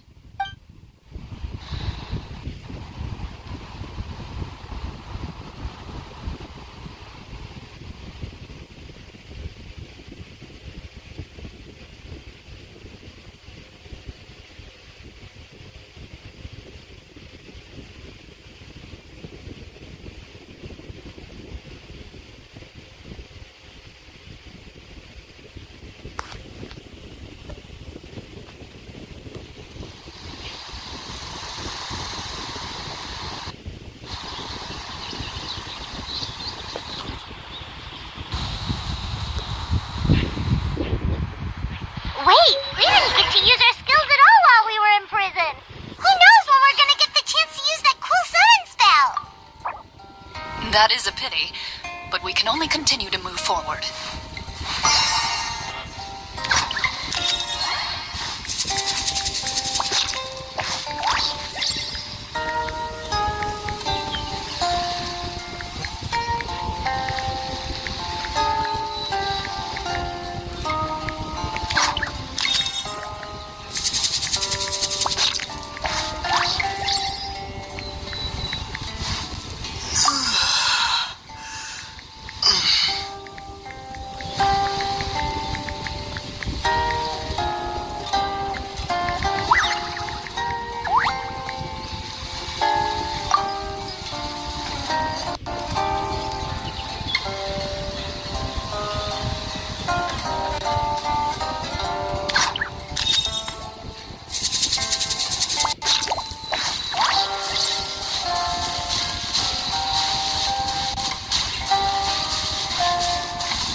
It's marked on the map.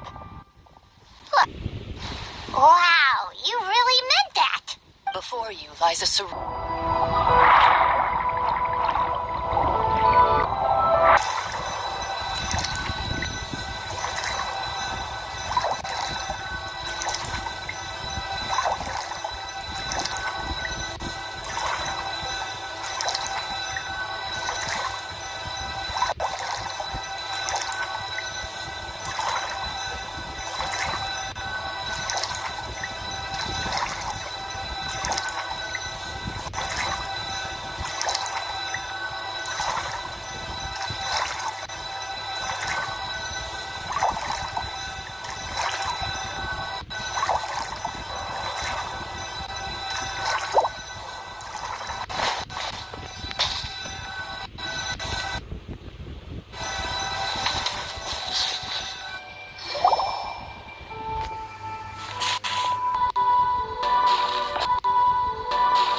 Absolutely. How does a mother of your children manage to find time for being a mother? In this routine of love and devotion to you?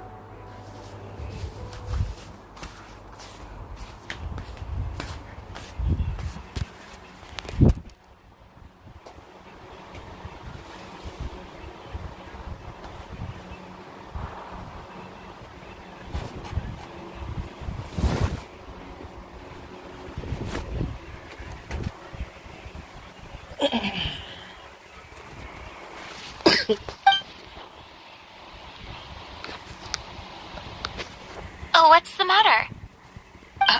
It's... As you step into the...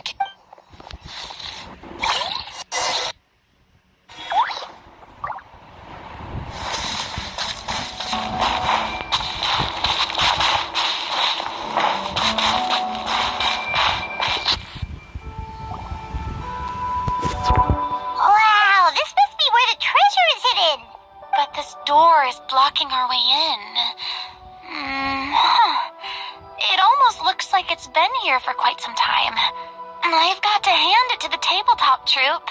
They really went all out with the props. What have we got down here? A kind of mechanism connected to the door? It looks like we might have to arrange it into a certain pattern. A pattern on a stone door. That's something Master mentioned before. Is something wrong, Clorinde? After a long, difficult journey, you finally arrive at the location indicated by your map. It appears to be an ancient site of some sort, where treasure likely awaits. Your surroundings are exceedingly quiet and serene, as if the secret that slumbers here has never once been disturbed. If you listen closely, you can almost convince yourself you can hear the sound of its calm, gentle breathing. That description makes Paimon feel kinda bad for disturbing this place. We're doing this for the sake of the people, to free them from the evil sorcerer.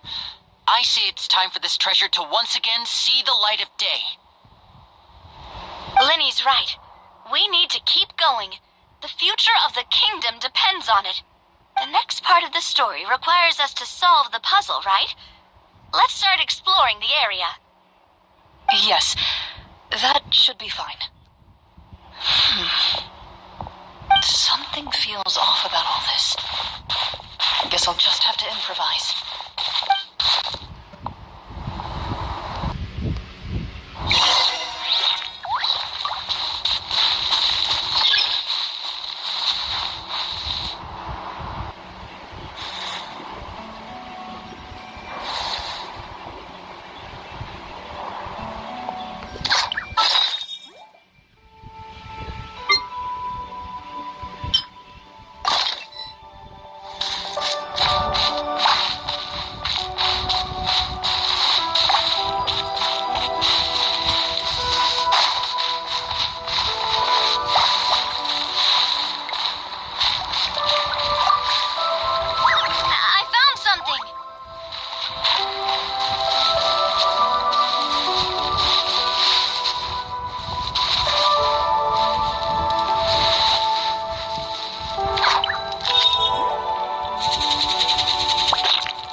something just appeared. Some kind of new mechanism, maybe? By solving the puzzles, you prove yourselves worthy of inheriting the secrets of the past. At the end of each puzzle, you're rewarded with... With? a key. Oh, it must be the key to the big door. This is one of the Marechaussee Hunter keys that are passed down from generation to generation. It looks just like the one Master passed down to me. It is said that 4 keys in total are required to form the final, complete key. And it seems like we just collected 3 of them. That must mean... Huh? What's wrong? You hear a few strange noises. Suddenly, all the torches in the ruin go out at once. Huh? What's going on? Did we fall into another trap? For the sake of immersion, please close your eyes, everyone. Without the torches, the space is now completely dark, and you cannot see anything.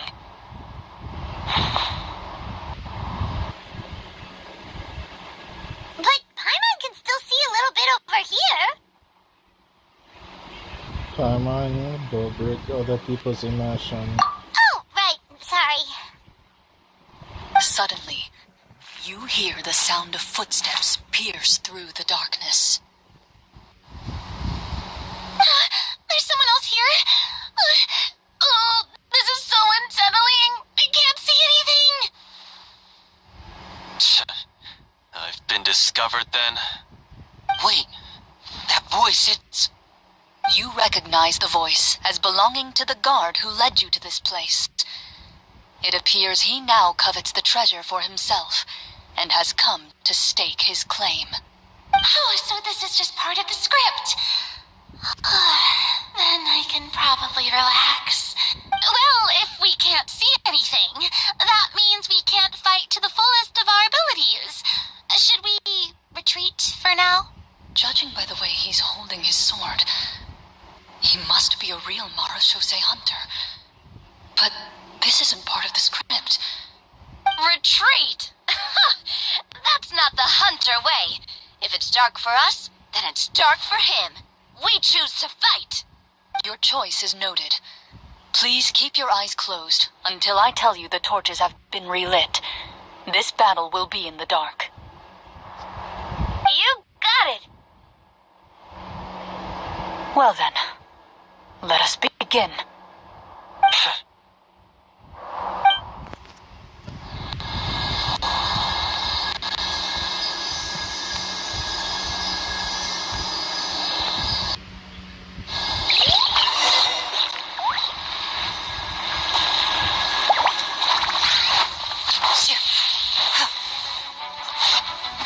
Enough.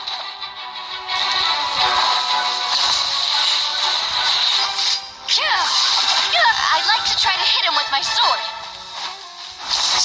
Your strike is successful.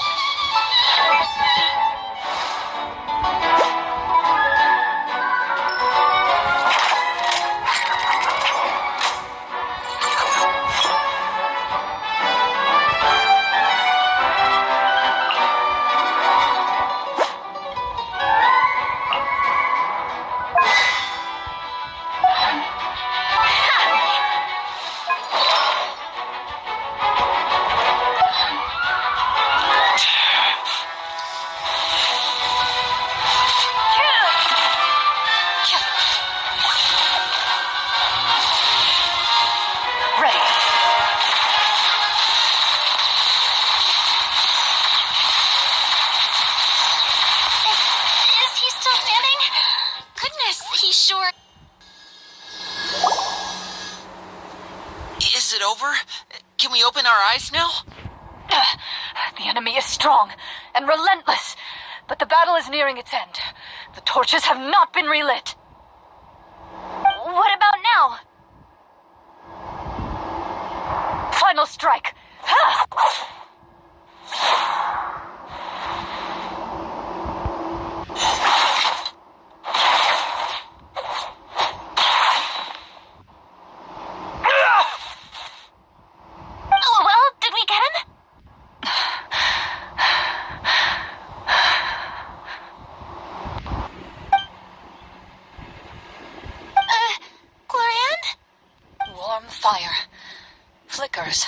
against the walls once more. Your vision is now clear. In an impressive display of courage, the four of you successfully defeat the uninvited guest. That look in his eyes. It's like he became an entirely different person as soon as I defeated him. Huh? Mr. Florian? Oh, wait. We're supposed to be role-playing. I should stay in character. Speak your name, guard. Why did you lead us here just to betray us? Is this treasure really more important to you than bringing peace to the kingdom? What kingdom? What peace? Those were nothing but lies. I, Florian, am a true Marachose hunter, descended from hunters of ages past. So he's also using his real name. Or, wait, was that the name of his character from the very beginning? I don't think this is a part of the script. Then I'm even more confused.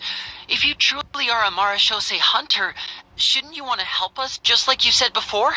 Shouldn't we fight together for the sake of the people? What do you know? In this day and age, there's no glory to be had as a Marachose hunter. What's that supposed to mean? My skills were passed down to me by my father. We lived a life of obscurity in the remote wilderness. Still, he devoted everything he had to being a Marachose hunter. And what did he get in return? A life of poverty and pain. In a world that forgot all about him. When he died, not a single person came to mourn his passing. The Marachose hunters were the ones who saved this city. We're heroes. We deserved more recognition and respect than this. Is he talking about how no one in the capital seems to remember the hunters and their legacy? I didn't expect the script to contain this level of social criticism. So that's why you want to take the treasure for yourself? You feel like you're owed fame and wealth? If you already knew where the treasure was located, why didn't you just come down here and take it? Because I still needed the final key. Only a true Marachose hunter is capable of passing through this final door.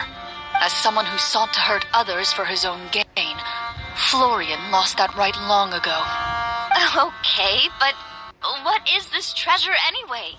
We've got all the keys, right? So can we just go in and take a look? You're sure you want to go in? We've been talking about it for so long. Of course we want to see what's inside. And we've already defeated Florian, right? So he won't try to take it from us anymore. Pesky brats. Watch yourself. Then let's open the door together. All right. Your choice of action is confirmed.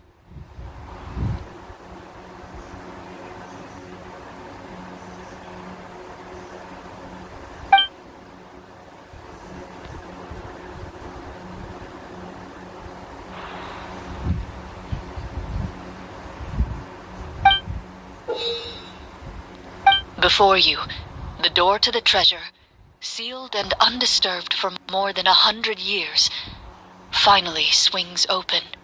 You hear the shrill wail of the door hinge as it rotates for the first time after years of disuse, almost like a sleeping giant letting out an extended yawn. You get the impression that the secrets buried behind this door might be just as heavy as the sound you just heard. Ah! It's open! Come on, let's go in! Paimon wants to see what's inside! Ooh, me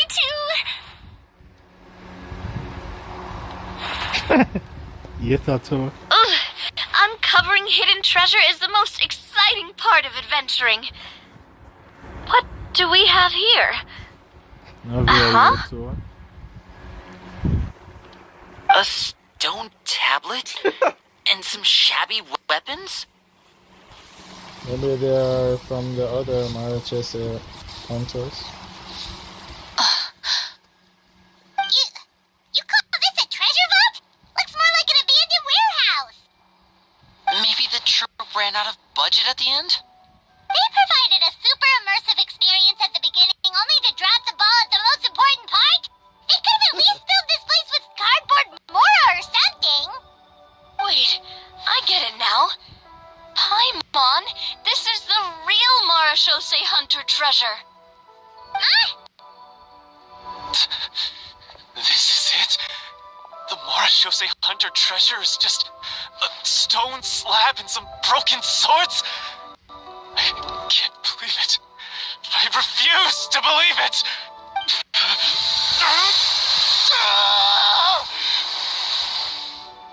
Oh, are you okay? The Marashose Hunter before you appears to suffer a serious mental breakdown. He needs to leave the room for a moment to collect himself. One of you seems to understand the significance of the treasure already. If the rest of you wish to follow suit, you may remain here in the meantime and explore your surroundings.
So, how are you doing?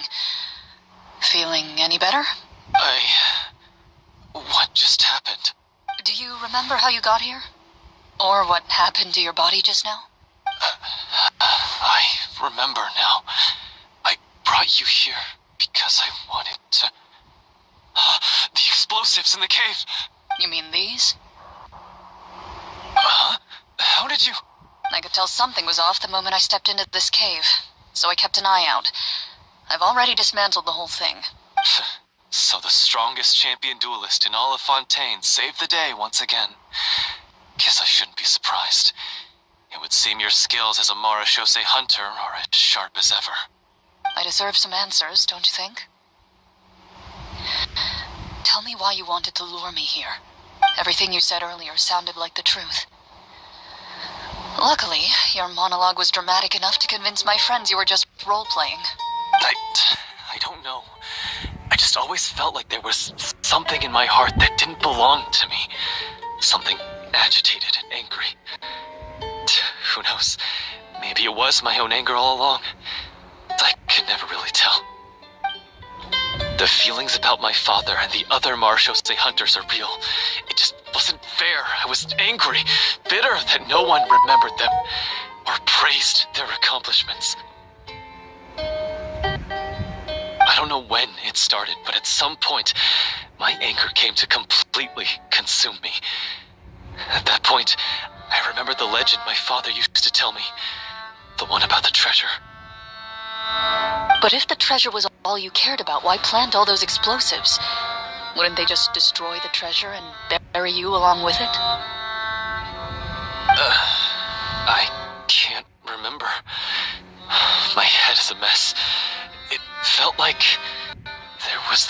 voice telling me to eliminate the hunters, but now it's gone.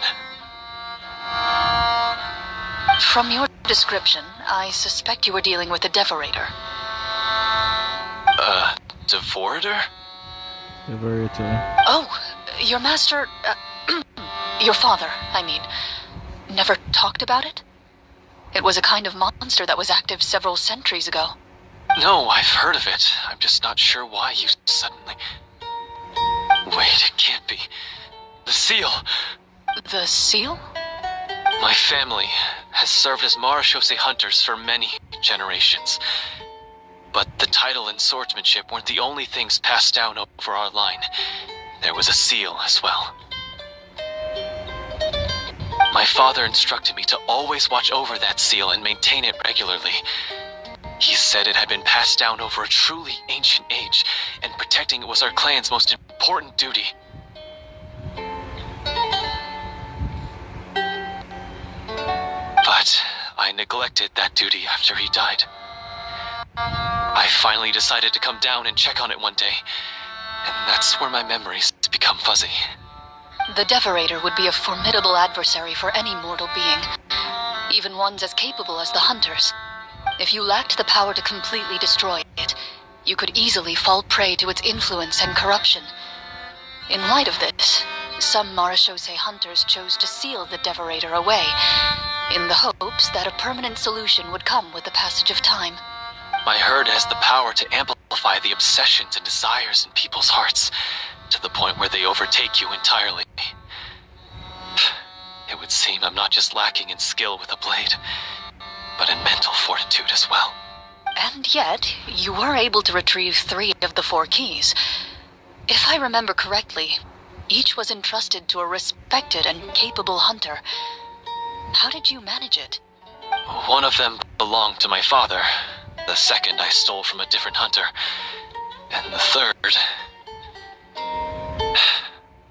was one that I snatched while the person was on the way home from the tavern. I nearly died in that alley. I know just how strong you are. It's as clear as day to everyone in Fontaine. I observed you from dusk to dawn, but could never find any opportunity to sneak up on you. I never even saw you drink a single glass of liquor. The only way I could think to obtain that last key was to lure you here using your hobby, and then... Oh, I get it now. That monster, it wanted to bury you here alongside the treasure. I won't comment on anything else, but the script was good. Well, I did pour my heart and soul into it. The stories my father used to tell me about the glory of the heroic Marechaussee hunters and how they came to be forgotten.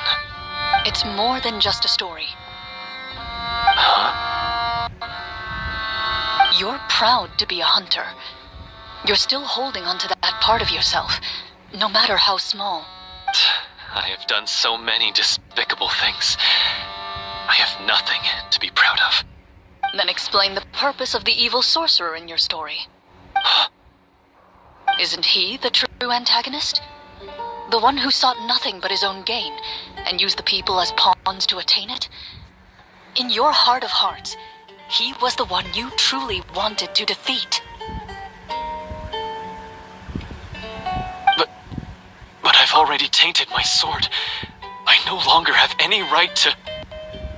Wake up, Florian. Remember how you introduced yourself earlier. Do you really think the hunters acted out of a desire for honor and glory? Or to be loved and acknowledged by the people? What did your father teach you about our order? You do not wield your sword for yourself, but to protect those you serve. There's nothing special about a blade. It's the intentions of the wielder that matter above all else. Do you still not understand? Even after seeing the treasure for yourself? The contents of that room, they represent the true legacy the hunters left behind.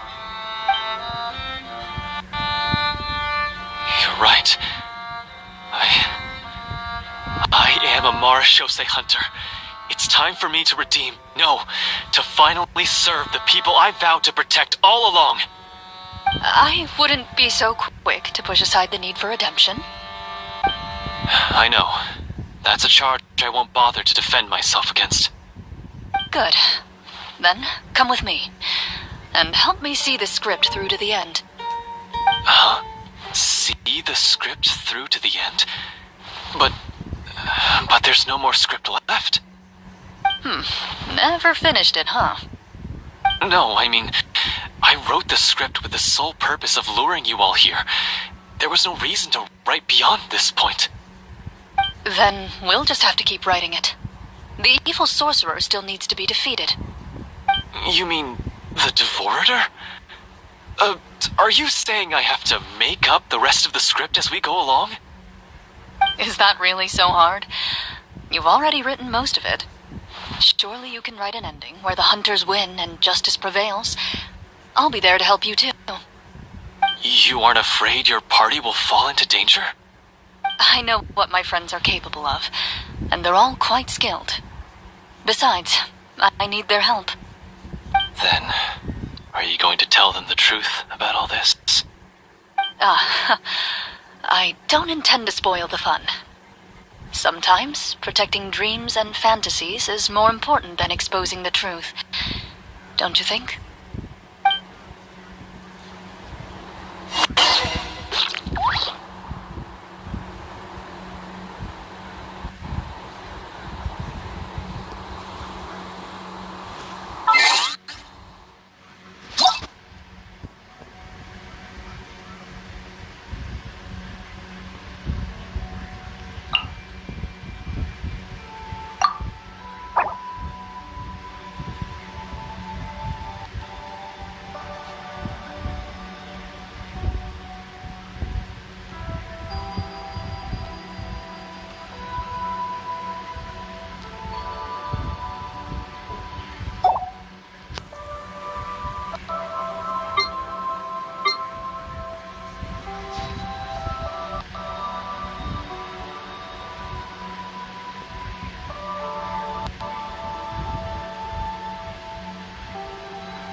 For when I draw my blade, I am but an instrument of Fontaine's law.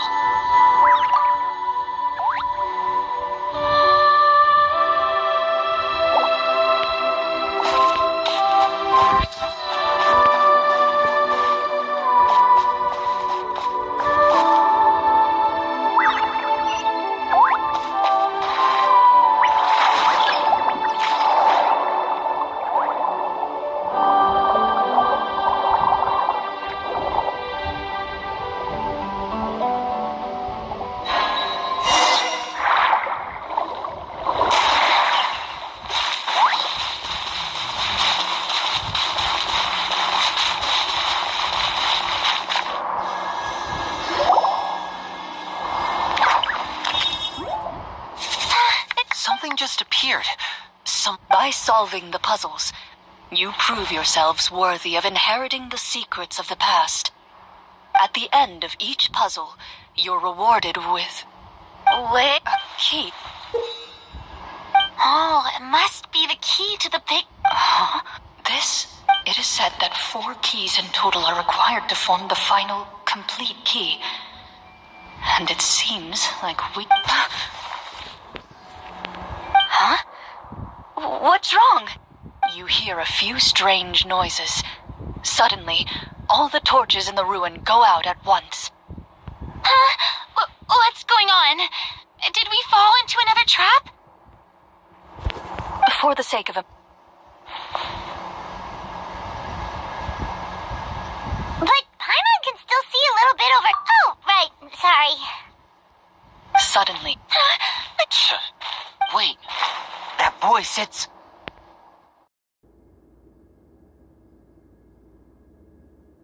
You recognize the voice as belonging to the guard who led you to this place.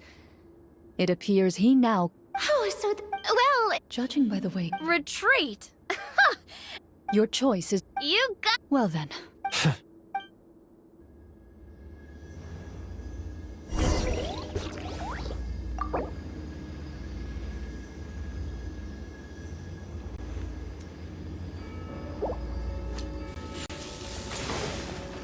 Into the shadows.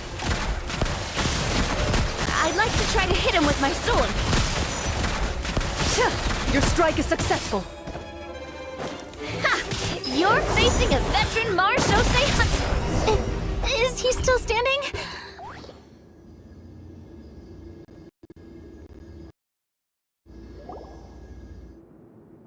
Is it over? What about... Final strike. Ha!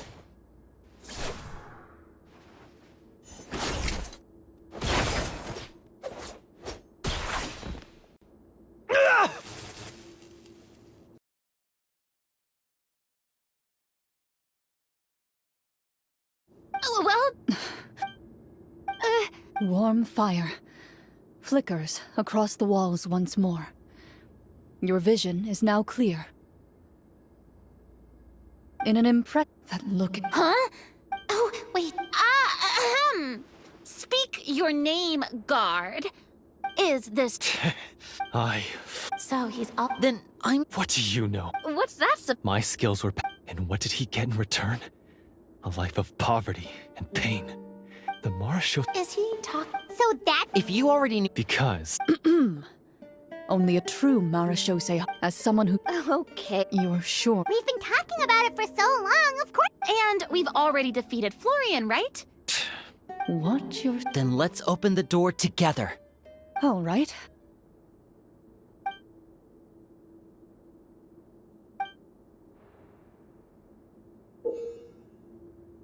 Before you, you hear the shrill wail of the door hinge as it rotates for the first time after years of disuse. It's open! Come on, let's go in! Paimon wants to see what's inside! Ooh, me too!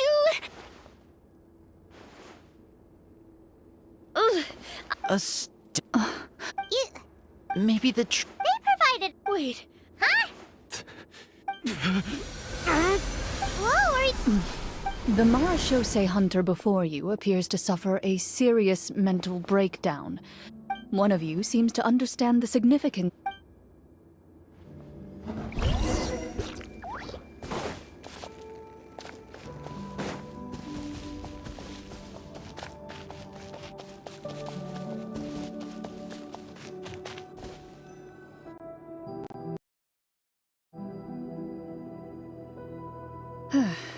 So, how are you doing? Do you remember? I remember now. I brought you here because I wanted to... The explosives in the cave! You mean these? Huh? I could tell something was off the moment. So the strongest chance... I deserve some answers. Everything you said earlier sounded... The feelings about my father and the other Marechaussee hunters are real. It just wasn't fair. I don't know when... But if the treasure was... From your description, I suspect... devoured her? Oh! No, Wait, The seal? My family, my father, but... The Devorator would be if you lacked the power to... I heard as the... And yet... One of them... I know just the only way... I won't comment... Well, I did pour my heart and soul into it. The stories my father used to tell me about the glory of the heroic Marechaussee hunter. It's more than just a story. Huh? You're proud. Then explain the purpose of the evil sorcerer. Isn't he the true antagonist? But I've already Wake up, Florian. Do you really think the hunters acted out of a desire for honor and glory? Or to... You do not wield your sword for yourself, but to protect... Do you still not... You're right. I wouldn't... I know. Good. Then, come with me, and help me see the script. Huh? No, I mean... Then we'll just have to keep writing it. You mean... Is that really... You aren't a... I know what my... Then...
They're back! That took a while. Ahem!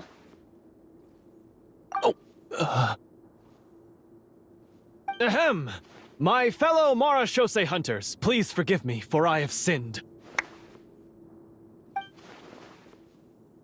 Tone it down. Sorry. After crossing swords with you and witnessing your courage in battle, I've rediscovered my true self and regained my pride as a Marechaussee hunter. Oh, do I smell a redemption arc? I confess, I was brainwashed by the evil sorcerer. He asked me to lure you here so he could bury you in this cave. That little... Wait, you're saying all of that wasn't you, but the evil sorcerer? That's right. He's adept at manipulating the hearts and minds of the people. I fell under his influence because I did not possess a strong enough sense of will. Huh. And how are you going to prove that you're a changed man? We're not going to fall for the same trap twice. To be perfectly honest, I only came to my senses after seeing the treasure. It reminded me of my father's past teachings. The treasure was actually... The names of all the Marechaussee hunters from ages past and their weapons? Wait, you already know? Of course.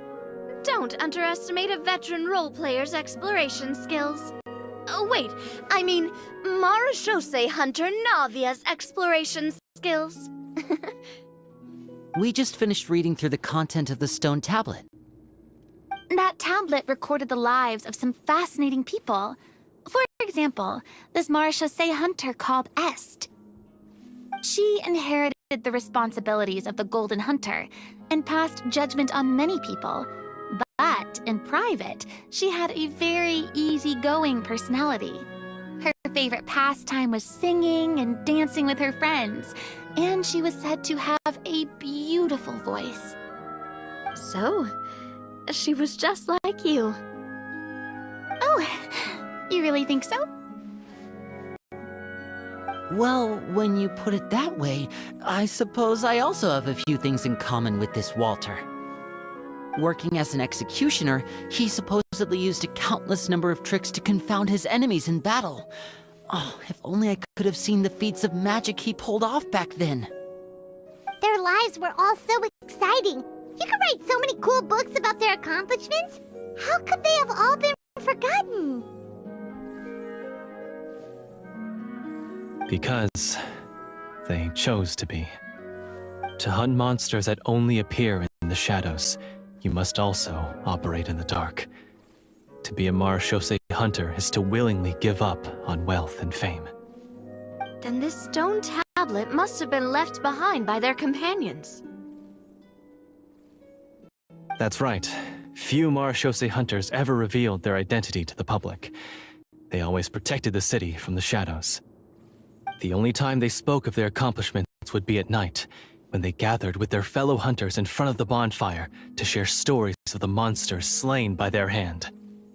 So, this tablet was created not so that the hunters would be remembered by the people, but so that they would be remembered by each other. No wonder this place was so well hidden. You regard the stone tablet in solemn silence. The names of your comrades etched onto its surface serve as a reminder that you are never truly alone. The tablet proves that, although a hunter walks a shrouded path, it is not a solitary one. There will always be those who walk beside you, a fact that remains as true today as in ages long past. Their legacies shall continue to be passed down.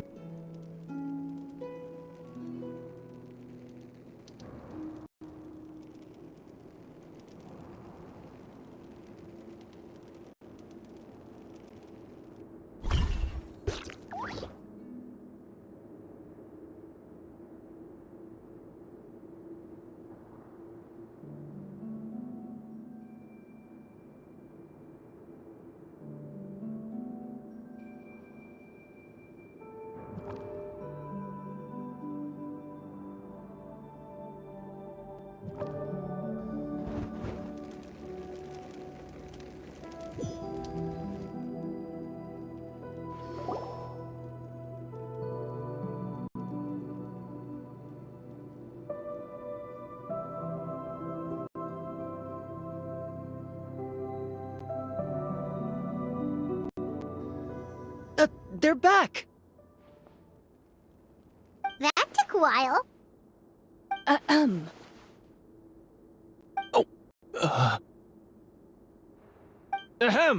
My fellow Marashose hunters, please forgive me, for I have sinned. Tone it down. Sorry.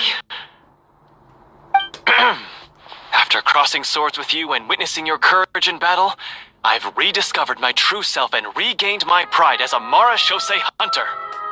Oh, do I smell a redemption arc? I confess, I was brainwashed by the evil sorcerer. He asked me to lure you here so he could bury you in this cave. That little... Wait, you're saying all of that wasn't you, but the evil sorcerer? That's right. He's adept at manipulating the hearts and minds of the people. I fell under his influence because I did not possess a strong enough sense of will. Huh! a changed man. We're not going to fall for the same trap twice. To be perfectly honest, I only came to my senses after seeing the treasure. It reminded me of my father's past teachings. The treasure was actually... The names of all the Marashose hunters from ages past and their weapons? Wait, you already know? Of course. Don't underestimate a veteran role player's exploration skills. Oh, wait, I mean Marashose hunter Navia's exploration skills. We just finished reading through the content of the stone tablet. That tablet recorded the lives of some fascinating people. For example, this Marashose hunter called Est. She inherited the responsibilities of the Golden Hunter and passed judgment on many people. But in private, she had a very easygoing personality. Her favorite pastime was singing and dancing with her friends, and she was said to have a beautiful voice. So, she was just like you. Oh, you really think so? Well, when you put it that way, I suppose I also have a few things in common with this Walter. Working as an executioner, he supposedly used a countless number of tricks to confound his enemies in battle. Oh, if only I could have seen the feats of magic he pulled off back then. Their lives were all so exciting. You could write so many cool books about their accomplishments. How could they have all been forgotten? Because they chose to be. To hunt monsters that only appear in the shadows, you must also operate in the dark. To be a Marashose hunter is to willingly give up on wealth and fame.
stick around for turn.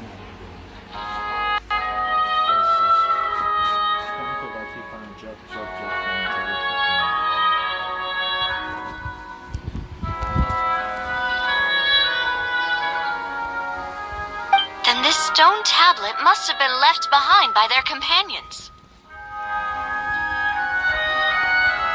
That's right. Few Marechaussee hunters ever revealed their identity to the public.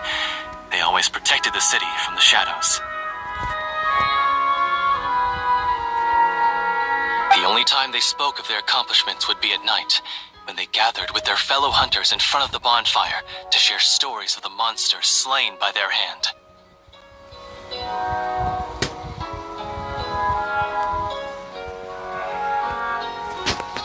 So, this tablet was created not so that the hunters would be remembered by the people, but so that they would be remembered by each other.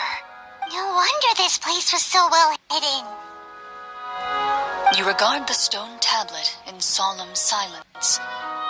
The names of your comrades etched onto its surface serve as a reminder that you are never truly alone. The tablet proves that, although a hunter walks a shrouded path, it is not a solitary one.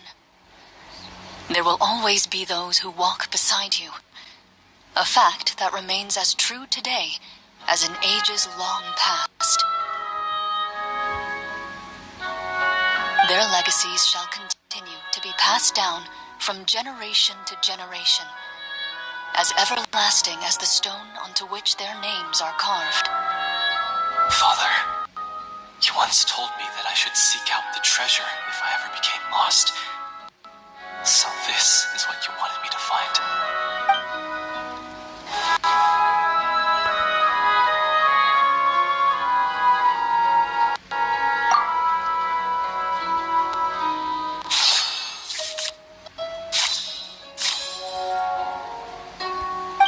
His eyes are sincere, and his words ring true.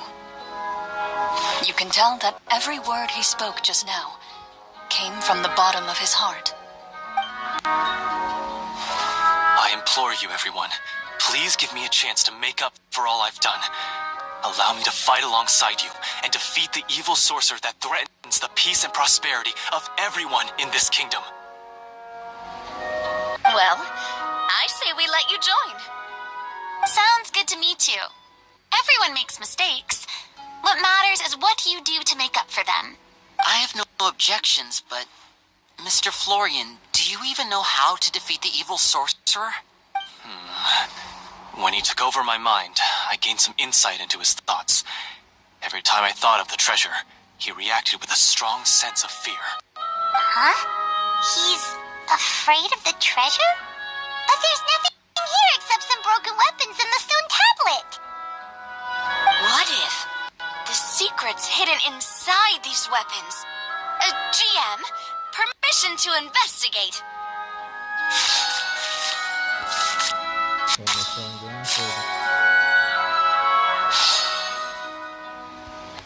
At first glance, the weapons appear absolutely ordinary. But as you observe them, you notice a faint energy emanating from within. These blades have slain countless monsters. Though it's been a long time since they were used in battle, their edges remain sharp, as if they're simply waiting for the next worthy hunter to carry on their legacy. So basically, take these with us, right? I'll take this weapon, since it used to belong to Est. Maybe it'll find comfort in being held by someone who appreciates the arts. Good idea.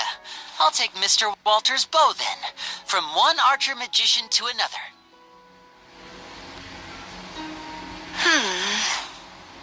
Paimon's gonna pick a cool weapon too! Don't bother, Paimon. They probably won't be able to hold it.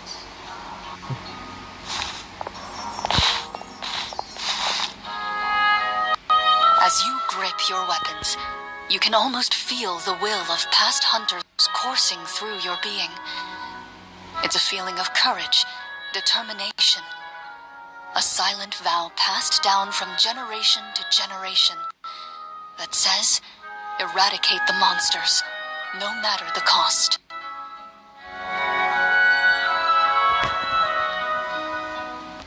Mr. Florian, do you know where to find the evil sorcerer?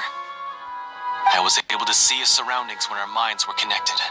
I believe he's currently hiding out at the church in the kingdom. We must be extremely careful. He's spent so long living among monsters that he's now taken the form of one. He will not be easily defeated. Then why don't we explore some more and try to find some higher level gear? We don't want to just fight him and lose, right? No, we have to strike now. He was greatly weakened when I managed to break out of his control. If we let him rest, he might have time to escape. I agree with Mr. Florian. We've got to act while we have the advantage. Don't forget, the people of the capital are counting on us. Yeah, now that we've got a plan, there's no point in waiting. The longer this drags on, the worse it will be for everybody. Yes, that's what's called... Yes, that's exactly right. Alright, you've persuaded Paimon. Mr. Florian, please lead the way. Of course. Follow me. He had to set up so many scenes today, and now he has to join in for this last part. I really don't envy his job.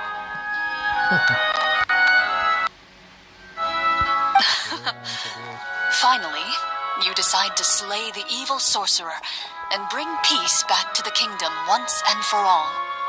As you walk away, you feel the gaze of the stone tablet at your back, as if all the hunters of the past are wishing you success in the battle ahead and awaiting your triumphant return.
Finally, you arrive at the church Florian described. As you approach, an ominous aura surrounds you. You get the sense that your enemy is close at hand. How strange.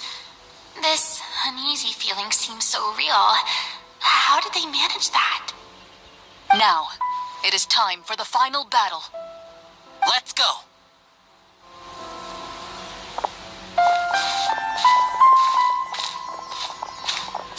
Florian, wait.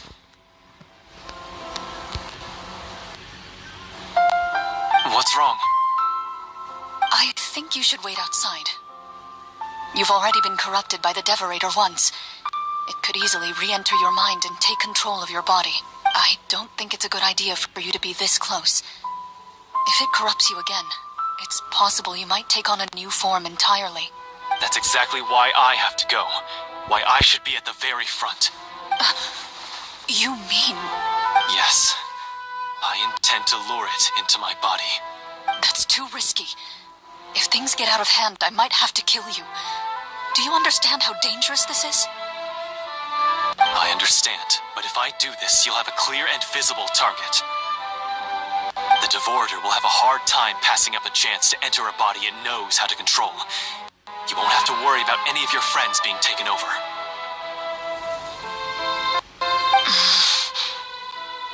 You're not like me, Miss Clorinde. You're a just and powerful Marechaussee hunter. The monster broke free due to my error. It's only right that I shoulder the responsibility for its destruction. This is something that I have to do. Consider it a duel to restore my honor. My only request is that you give it your all. I understand. Then, as a champion duelist, I hereby accept your request for a duel, and extend to you my most sincere regards. Thank you. The battle is now upon us. Let the Devorator once again tremble under the blade of the Marechaussee hunters.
To do with me.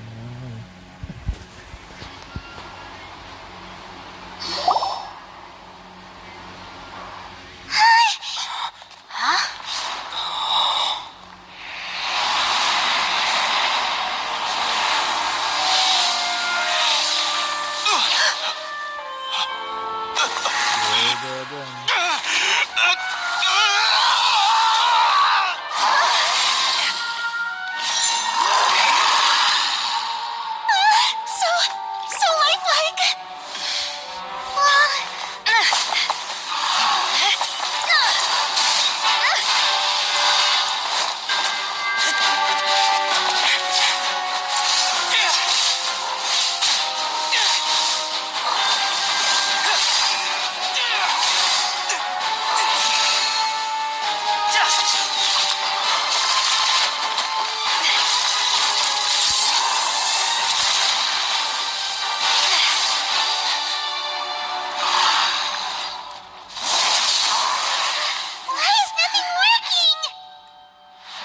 hero is not invincible. You hold the treasure.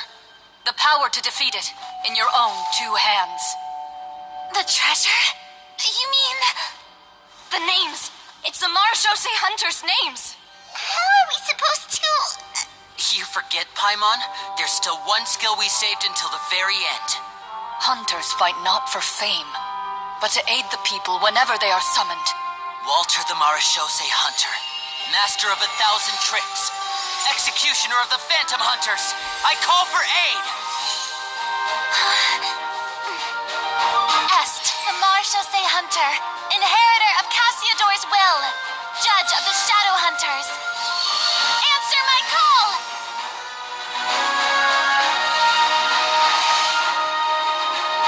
Petronia, protector of justice and order, the hunter I respect the most. Thank you for saving my friend, the best one I'll ever know. Please, lend us your strength.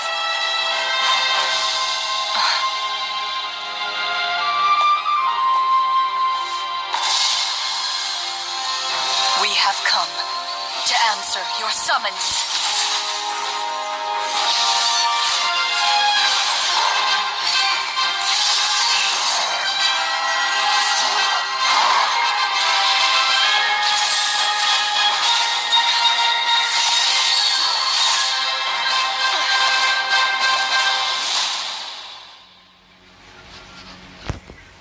And so, the monsters were eradicated, and the sorcerer was defeated. Peace soon returned to the capital. Those in the court, manipulated by the sorcerer, also recognized the errors of their ways.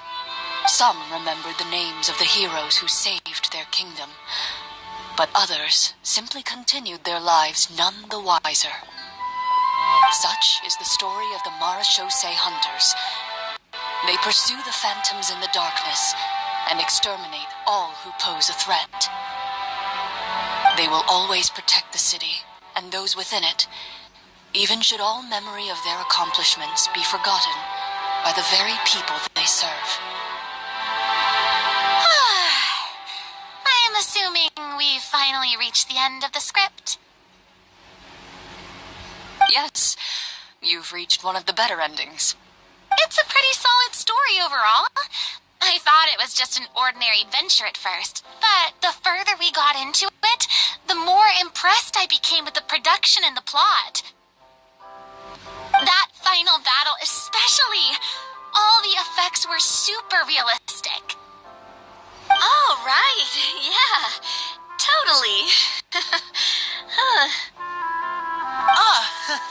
That's a really good point. I never expected the weapons we picked up from that vault would have that kind of effect. Yeah, mine nearly scared the daylights out of me when it started glowing. I took a good look at it after we got out, but I don't think it ever lit up again. Oh, we should probably give these props back, right? I'll just leave mine here. Did you have a good time? Of course. Let me know if another script like this comes around. Sure, no problem. Then I'll head back for now. I think I need some time to fully digest everything that just happened. Once Mr. Florian is awake, please pass on my regards to him. He must be extremely exhausted to have passed out cold like that. Oh, he will. Alright, he will be asleep eternally. You're right. He's had a lot to deal with. Well, see you all some other time. Toodaloo!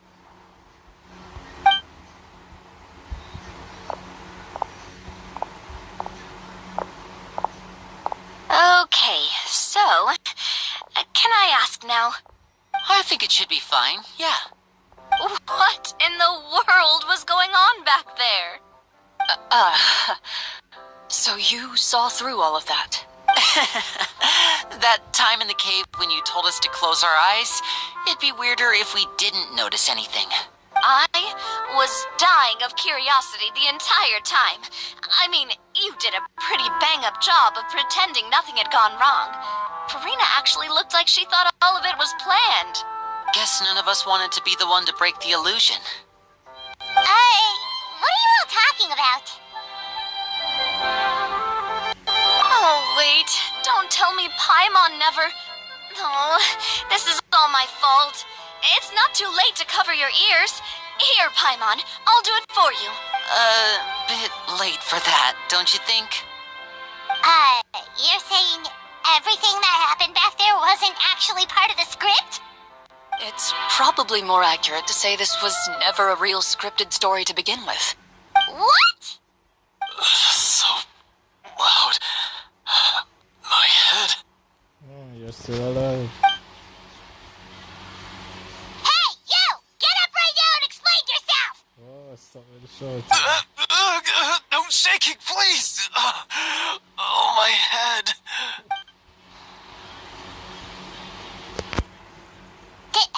Did Paimon just hear that right?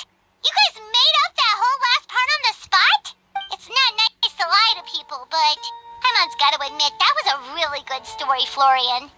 Oh, and nice improvisation, Clorinde!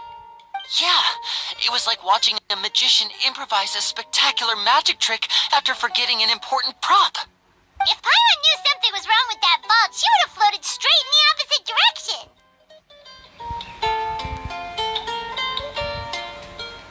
Everything was under control.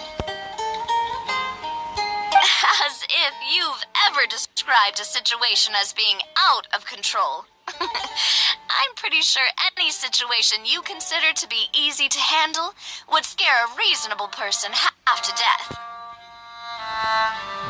Guess I'm just used to it. You must run into a lot of unexpected situations then. That explains why you're so good at coming up with things on the spot. As for you, Florian... I know there's no excuse for what I did. I'll turn myself into the guards at once, confess my crimes, and accept any punishment that comes my way. I would say you've already suffered more than enough. What? You may have been blinded by fame and fortune in the beginning, but your actions during the final battle have proven you to be a true Marechaussee hunter. You'll be far more used to the city above ground than below. Your job as a hunter is more important. But...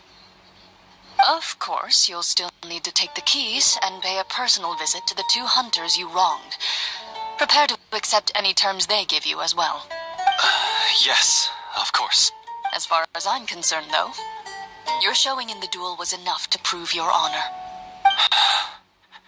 Then I'll do exactly as you said. I'll go return those 2 keys right now. Thank you so much, everyone. I'll do my best to prove myself worthy of the second chance you've given me. I swear this on my name and honor as a Marechaussee hunter. Until we meet again, everyone.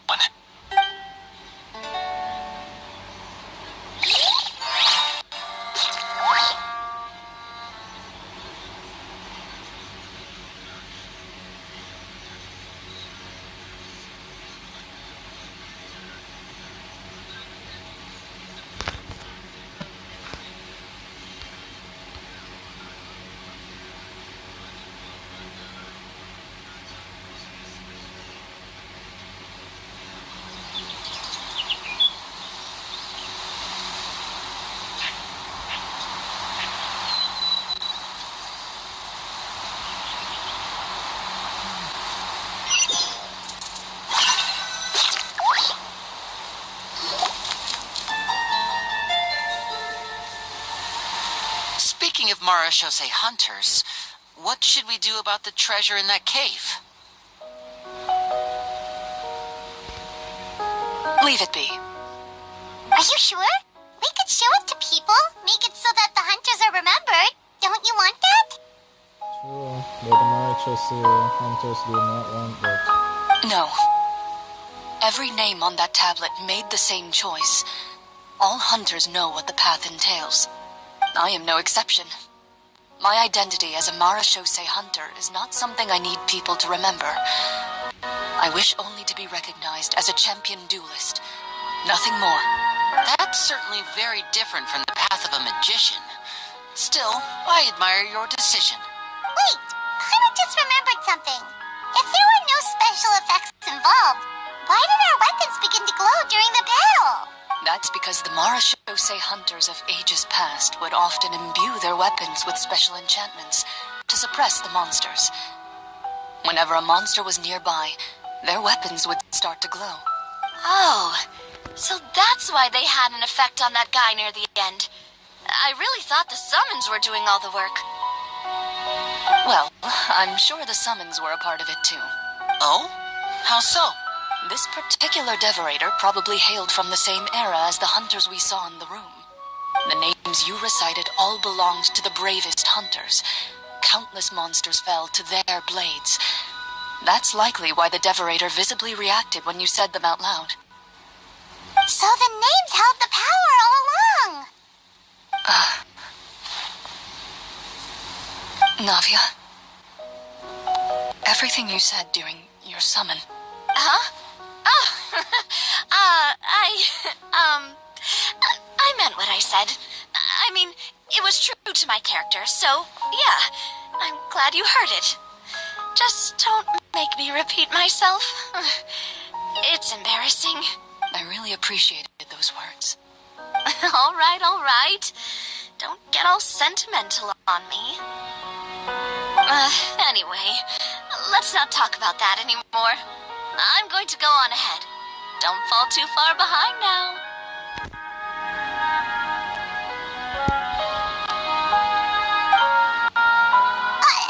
She ran off! I should probably head back as well. This story was truly incredible. I might have to spend the whole night telling my siblings all about it. Goodbye.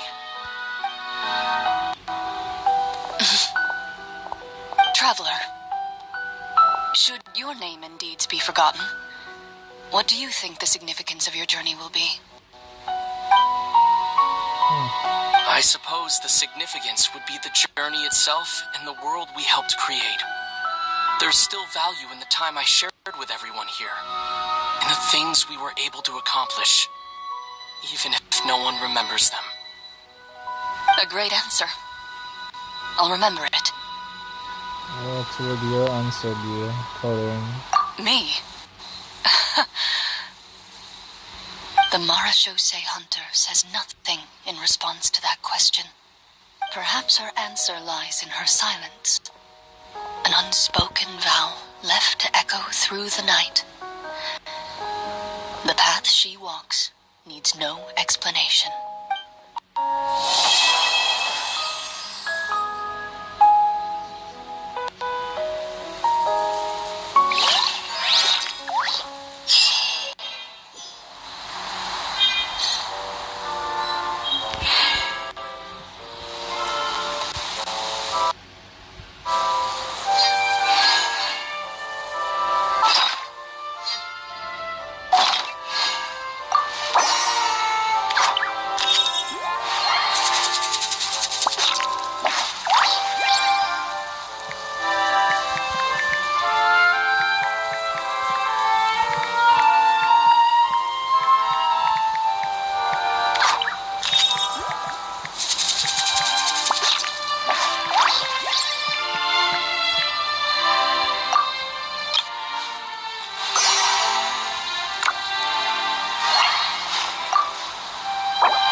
Deal. I'm in.